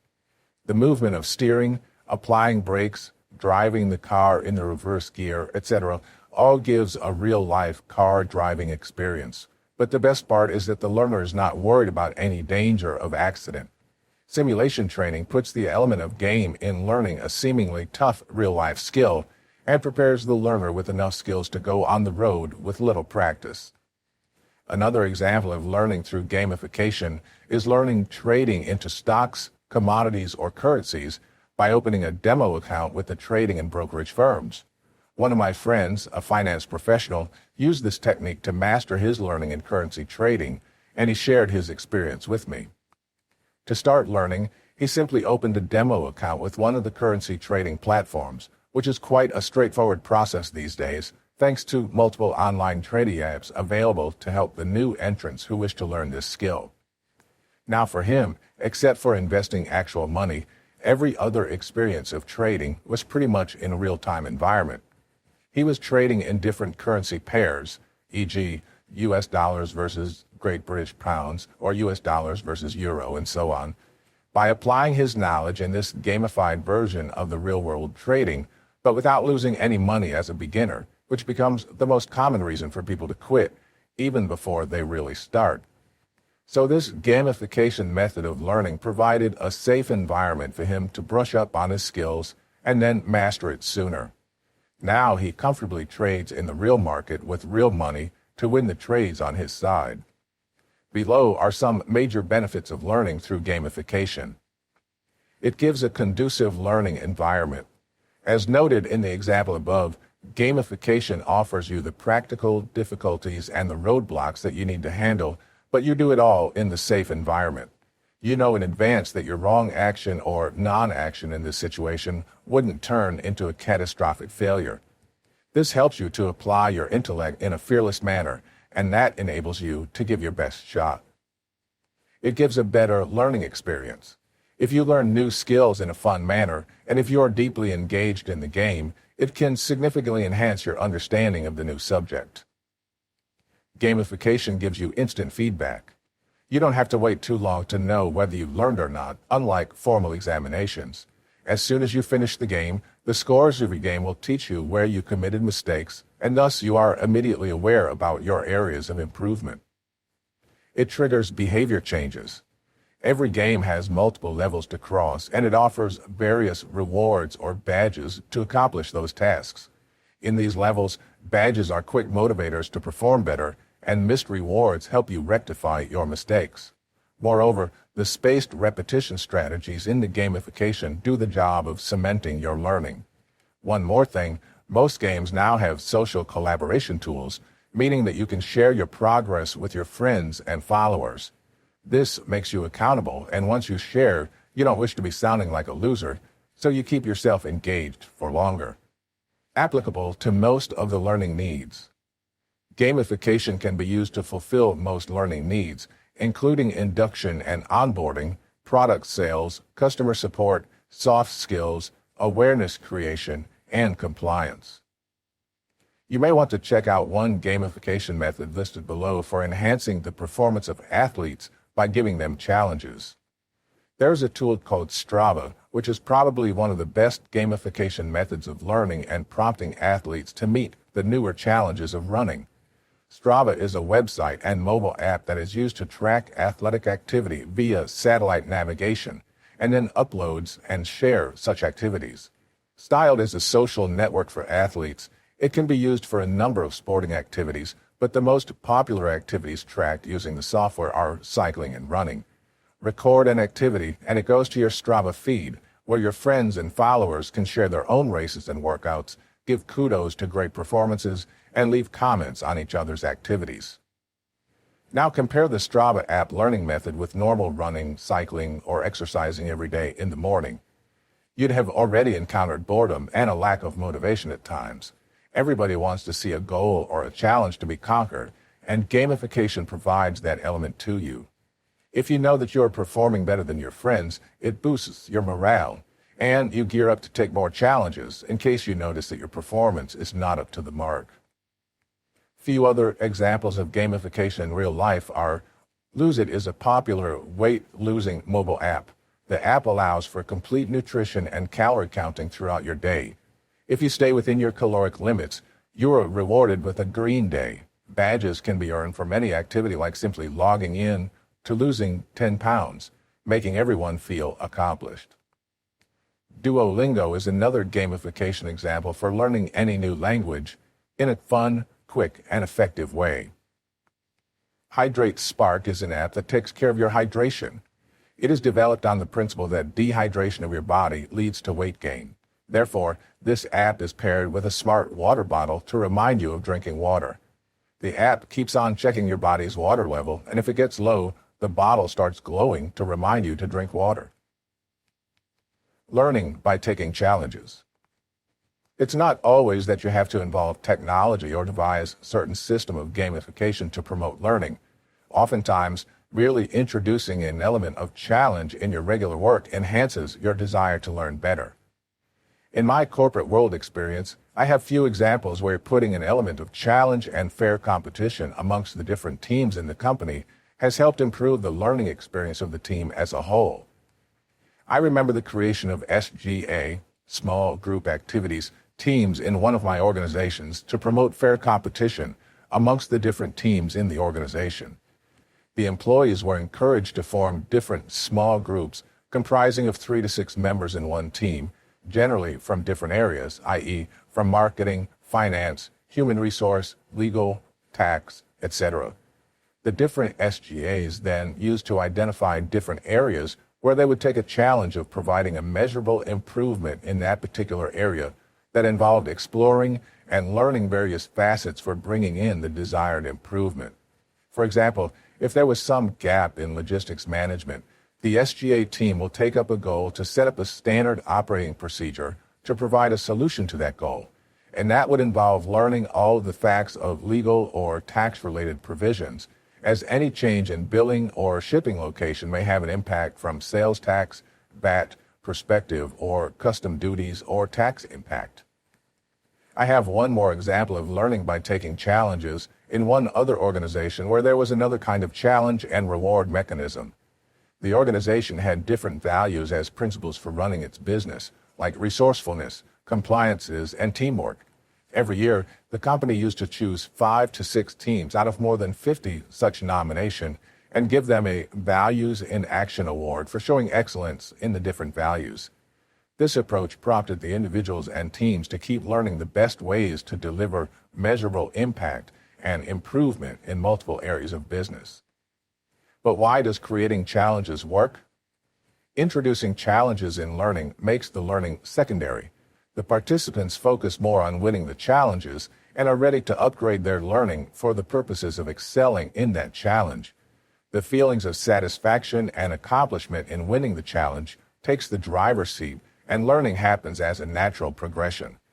Learning becomes a necessary tool to win the challenge. If you have some experience of working with corporate, you'd have already noticed that corporate trainings and team activities these days are much more oriented towards introducing challenges, which in turn enhances human learning and performance. Hence, gamification and introducing challenges do have the great potential to enhance the quality and pace of learning. You may try some strategies or use some apps stated in this chapter to boost your learning.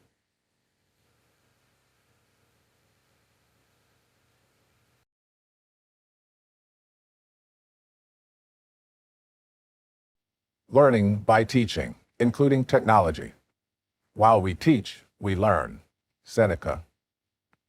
For centuries, it is well known that one of the best ways to learn is by way of teaching others. But now, scientists from last few decades have been researching why this method works so well.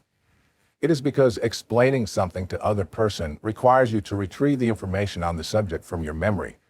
It requires you to arrange your thoughts about the subject in your memory clearly. You have to be able to explain it simply. Albert Einstein once stated, "If you can't explain it simply enough, it means you have not yet understood it yourself." Scientists conducted research and found that students who were asked to tutor others work harder to understand the subject material, recall it more accurately, and apply it more effectively in teaching others. Scientists term this learning technique as protege effect. Protege is a person who is guided and supported by an older and more experienced or influential person. There was evidence that the students who learned by teaching others scored comparatively higher than those who had just learned only for themselves. There are studies that also show that the older siblings are more intelligent compared to their younger siblings and have a higher IQ as they teach their younger siblings the things they need to learn. The scientists at Stanford University have developed a cutting-edge tool for learning by teaching, and they call it a teaching agent. This teaching agent is a virtual computer system that can learn, ask questions, and give feedback just like a normal student. Scientists have developed this teachable agent and call it Betty's brain, which has learned thousands of hours of subject information, which is taught to it by numerous high school students. When the students are teaching these teachable agents, their own understanding becomes much clearer as they try to organize their thoughts in their head cohesively, recalling from their memory in order to explain the virtual brain well. The 2009 study of Betty's brain published in one journal that the students engaged in learning by way of teaching had spent more time going over the study material and learned it more thoroughly. Scientists have found that the feedback from the teachable agents further enhances the tutor's learning.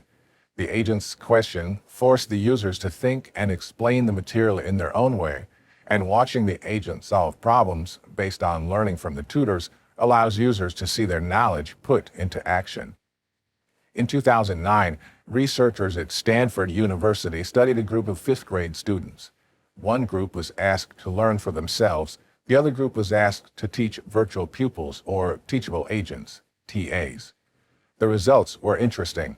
They found that students didn't display the same ownership over their own learning as they did with the TAs. The group working with the TAs was much more emotionally connected to the learning process.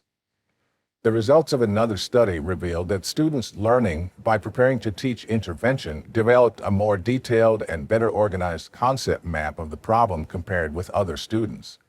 Such students were also noted to be engaged in more metacognitive processing strategies and had higher levels of mathematics problem-solving achievement compared with other students who simply learned for their own purposes.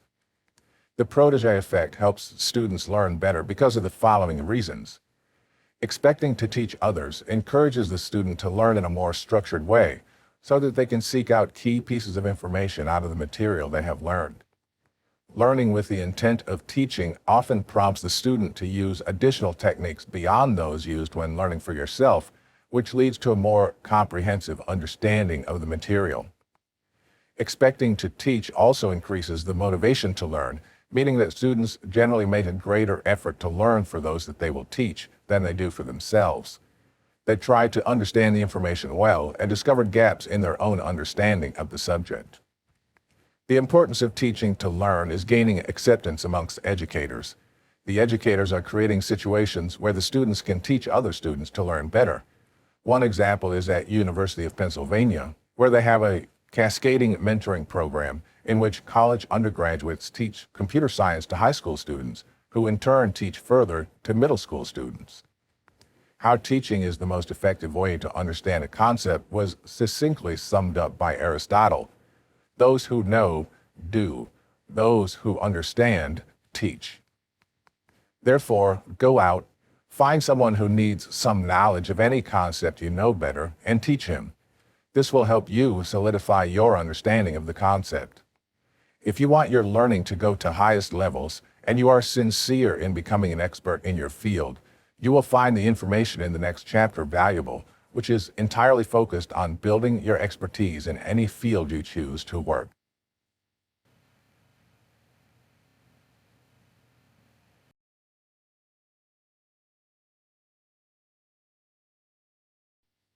Accelerate your learning to become an expert. An expert is a man who has made all the mistakes which can be made in a narrow field. Niels Bohr. Learning enables us to lead an enriched and fulfilled life as we are able to put the acquired knowledge to work for us. There's a quote by Frank A. Clark that goes like this: "The more you learn, the more you earn." An adult human brain is around 3 pounds, i.e., about 2% of the total body weight. But small size and weight doesn't matter because the world rewards those people most who use their brains effectively. People who work by hand have a limit to earn, but people who use their brain have no limit to create endless earning resources in their life. People who work at McDonald's or who work as a laborer at a construction site all have a meager hourly wage for manual labor. But people who use their brains and keep on learning and enhancing their mental faculties always maintain the potential to earn more and lead a better lifestyle. In the previous sections, we talked about various ways to learn better as proven by researchers. We also learned about the myths of the learning style. In the current section, we will talk about the ways in which you can upgrade your learning capabilities to the next levels and reach the top and become an expert in your field. Everyone loves to reach the summit of his chosen pursuit. You would want to become an expert in your field, wouldn't you? You would want to upgrade your skills to attain higher levels in your chosen pursuits. You would want to be an authority in your field because authority brings autonomy and freedom to live life on your own terms. You want people to come to you for your expert knowledge and advice. In this section, you will learn a few ways that will help you improve your learning potential and help you to become an expert in your chosen field. But before we talk about that, remember you have to start the journey from the point where you are standing currently. You need to know what level of learning you are currently at. Therefore, let's look at a few methodologies to assess the level of your existing stage of learning. 4 stages for learning any new skills. In human psychology, there are 4 stages of learning that transition an individual from a state of incompetence to competence in any skill. It was initially described as 4 stages for learning any new skills, and the theory was developed by Noah Birch in 1970. This theory is also often referred to as the competency ladder from the perspective of acquiring new skills. The theory explains that initially, when we start to learn anything, we don't even know what we don't know. It is worth repeating. Yes, we even don't know what we don't know, and that keeps most people stuck like a frog in the well who doesn't know what the ocean looks like. At this level of competency, it is very difficult to even fathom the thought of a different world because we are not able to relate to that world. But when we become aware about our incompetence, we work on improving those skills, and soon we learn and consciously act in a competent manner. With enough practice, we become so competent that we are even unconscious of our competence, and that's the last stage of competence, where competent behavior becomes your second nature. Let's try to understand each of these levels. 1. Unconscious incompetence. At this stage, the individual does not understand or know how to do something and does not necessarily recognize the deficiency in his learning. He or she may even deny the usefulness of the skill. This stage requires that the individual must recognize their own incompetence and the value of the new skill before moving on to the next stage. The length of time an individual spends in this stage depends on the strength of the stimulus to learn. Either he has to be motivated to learn if it is a voluntary learning, or if it is a job requirement, then there must be a fear of punishment as a stimulus. There is no or very low scope of using intuition to handle the task at this stage. 2. Conscious incompetence. The next stage of evolution is increase in awareness by getting deeper into the subject. In this stage of conscious incompetence, though, the individual does not understand or know how to do something. He does recognize the deficit in his learning, as well as the value of a new skill in addressing the deficit. Being mindful of the incompetence and the requirement of skill, the individual starts to put efforts into learning. The making of mistakes can be integral to the learning process at this stage, meaning the learner would mostly not be in a position to rightly analyze the correct action in this stage. 3. Conscious competence. In the next stage, the individual understands or knows how to do something. By putting efforts, making mistakes in the earlier stage, the individual is now competent at this stage, but demonstrating the skill or knowledge requires concentration. It may be broken down into steps, and there is heavy conscious involvement in executing the new skill. The learner is able to make the right analysis of the situation thanks to his or her efforts and concentration on the process. 4. Unconscious competence. This is the final stage of mastering any skills. Before reaching this stage, the individual has already put so much time into practicing a skill that it has become second nature and can be performed easily. As a result, the skill can be performed while executing another task. This is because skill has become part of the subconscious mind, and it doesn't require active involvement of your brain. Here, you are so competent that you are even unconscious about your competence. Now you have arrived in the category of expert, where you intuitively know what is the right action to be taken in any given situation, given that you have handled a vast variety of similar situations already. To understand the 4 stages of competence, let's take an example of learning to drive a car. Initially, you are not even aware of what you don't know. Only if you have strong stimulus to learn, i.e., you want to independently travel on your own, then only you would want to put efforts in learning to drive the car. You commit mistakes in driving. Maybe getting some minor scratches or dent is the cost you pay for learning in this second stage. Now you drive with competence, but you're actively concentrating on when to apply brakes or when to put the accelerator on. You are consciously competent. Then you reach the last stage where you even don't need to pay any attention to the car's function. You wouldn't even think about putting the key into the ignition. You wouldn't even realize that the car is already speeding along the highway, and you are comfortably chatting with your accompanying colleague or friend without there being any need of conscious effort to drive the car. Here you have achieved the state of unconscious competence. Dreyfus model of skill acquisition. There's another study by two brothers, Stuart and Hubert Dreyfus, about the levels of acquiring competence.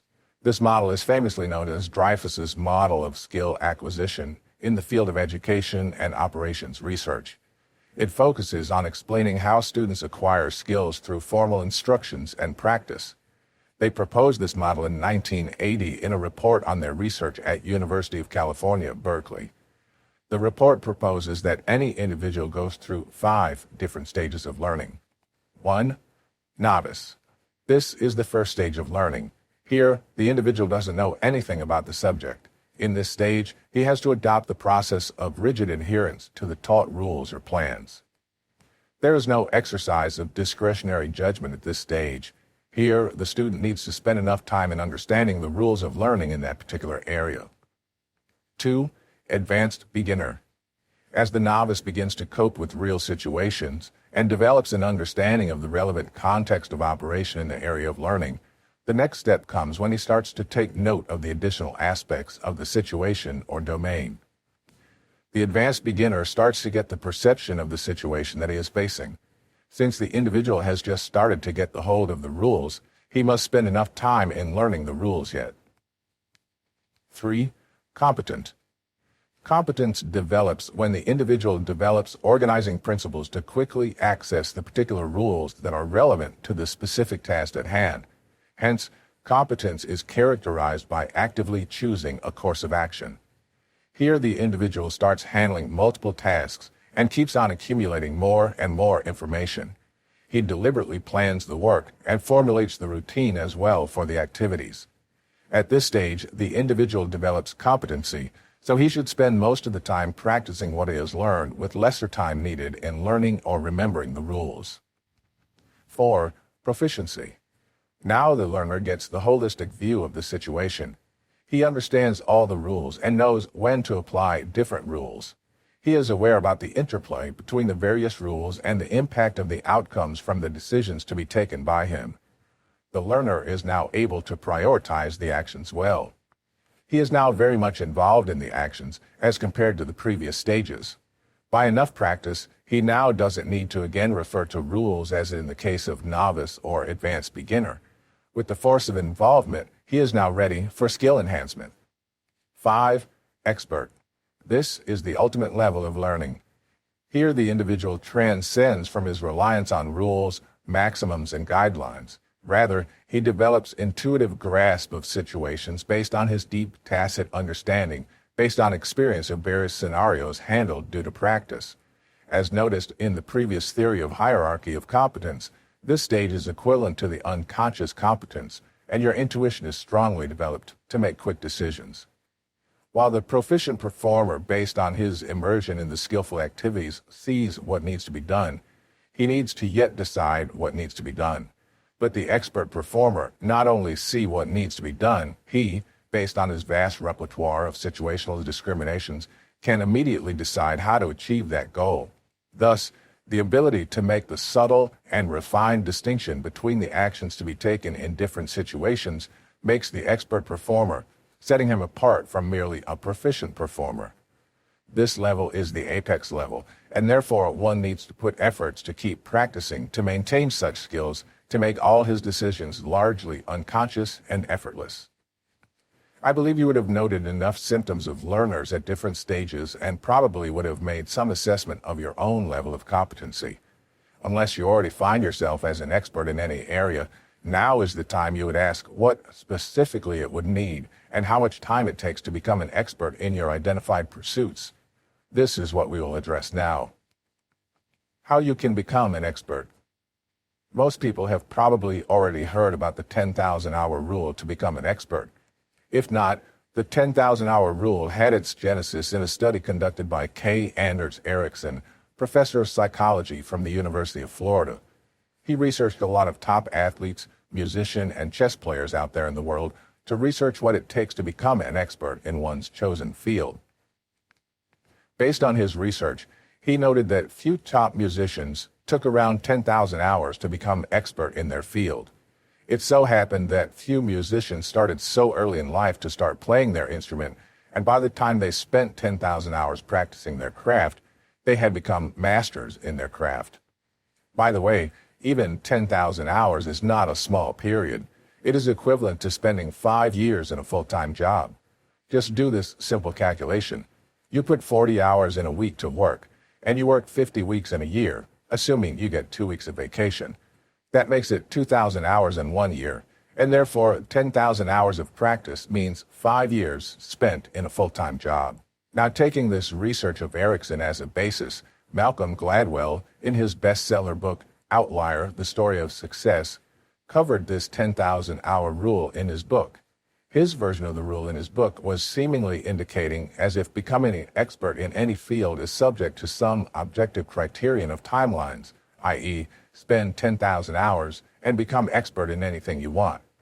It became popular in a way that 10,000 hours was considered some magical number, and by the time one devotes these many hours, he or she is guaranteed to be an expert. However, there is another side of the story which many people are not aware about, and this other part of the story comes from the main researcher, Ericsson. One press release reported that Gladwell likely drew his conclusion of 10,000-hour rule in his book based on Ericsson's paper, where 40 violinists in Germany were studied to get more details about how much time it takes to reach their level of expertise. The researchers of the paper primarily explored the multiple factors that differentiated the best musicians from the good or the mediocre ones. It was found in the research that the top 2 groups of violinists spent significantly more time practicing than the others. But there were people who spent more time or even less time than that. In a nutshell, there was no specific finding about the number of hours. Rather, the paper cited multiple factors leading to gaining expertise by these violinists. The release reported that Ericsson, the original researcher of the paper, stated that the 10,000-hour rule criterion popularized by Gladwell couldn't be an objective test that could be applied to any skill uniformly. He stated that there can't be any objective or magical number of hours that would mean a guarantee to become an expert. It is only the number of hours that matter. Ericsson stated that 10,000 hours of merely repeating the same activity does not turn anyone into an expert immediately. And yes, it makes sense. Merely doing the same thing every year for a period of 20 years cannot be stated as carrying an experience of 20 years. It could be merely 1 year of experience, just repeated for a period of 20 years. Therefore, this principle of 10,000 hours is not a sacrosanct principle or a magical number that is uniformly applicable to all skills. Rather, Ericsson explains that deliberate practice is something that makes someone an expert in his chosen pursuits. Ericsson explains that there are 3 different types of practices that people follow, but it is only deliberated practice that matters if you sincerely want to become an expert of your chosen pursuit. You will find these different practices and the concept of becoming an expert already covered in my other book, The Science of High Performance, where I have covered many other scientific principles and techniques for enhancing performance. Precisely, Ericsson explains that there are 3 types of practices which people pursue to gain any skill in any field as stated below. A. Naive practice. B. Purposeful practice. C. Deliberate practice. Let's look at each of these one by one and learn why Ericsson emphasizes that only deliberate practice is the way to attaining the status of expert or master of any particular field. 1. Naive practice means a generic kind of mindless practice where you simply keep on doing what you had learned earlier. It's like always being in the performance zone and just taking actions only based on your existing knowledge and skill set without any focus or intention of improvement. This type of practice of doing the same thing repeatedly and expecting that it will improve does not work at all. It's like playing guitar from your college days until your 40s without deliberately learning the best ways to press the right nodes and strings, and expecting that the 20 years of practice will make you a better guitarist. You don't get the exact benefit of the feature of adaptability of human body and mind by repeating the same thing mindlessly over and over again. Then what makes the difference? 2. Purposeful practice. This is a better way to practice and learn a skill faster as compared to naive practice, though a level below the deliberate practice. Here are the features of a purposeful practice. A. Purposeful practice has well-defined and specified goals. Take the example of any sports training or learning any new language or playing any musical instrument within a particular time frame. Here, you have a clear objective to learn a skill in a particular time frame. B. Purposeful practice is focused. This kind of practice is not like planning a casual trip to your grocery store to wander around and grab something. No, it doesn't work that way. Purposeful practice is not something that is fun or relaxing work. Rather, it is to be entirely focused on that activity. If you are allowing anything and everything to disturb you in that activity, that's not a focused practice. You will end up wasting your time and forget about learning anything. C. Purposeful practice requires feedback. You need to know how you're doing step by step. Did you miss a note playing that song you want to play perfectly 4 times in today's practice? Immediate feedback to help you identify what you're doing wrong and how you can improve is essential. D. Purposeful practice wants you to get out of your comfort zone. This is one of the most important elements of purposeful practice. If you don't push yourself beyond your comfort zone, you will never improve. Anyone can realize that practicing with well-defined and specific goals in a focused manner, with an appropriate feedback system about your mistakes, and with consistent pushing beyond the comfort zone, contains all the necessary triggers to improve learning and performance. That's why purposeful practice is certainly a great way to learn anything new. But there is something more that works wonders when it comes to practicing and seeking high performance, and that's called deliberate practice. 3. Deliberate practice. That's called a gold standard of any practice. This practice has all the elements of the purposeful practice, but it additionally has the element of coaching or teaching added to it through a clear training program in the established field. Deliberate practice involves the pursuit of personal improvement via well-defined, specific goals and targeted areas of expertise, as required in purposeful practice.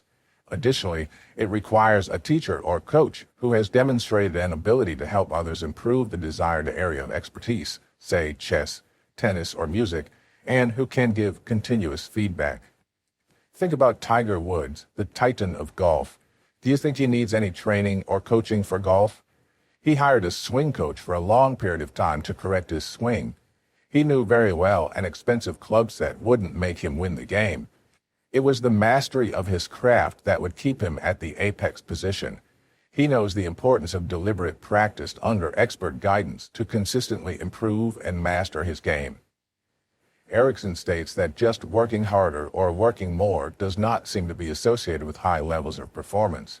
Rather, if you're working with a teacher or a mentor who has attained this high level of performance, that individual can help you now design the kind of training activities that they may have engaged in order to reach that higher level of performance.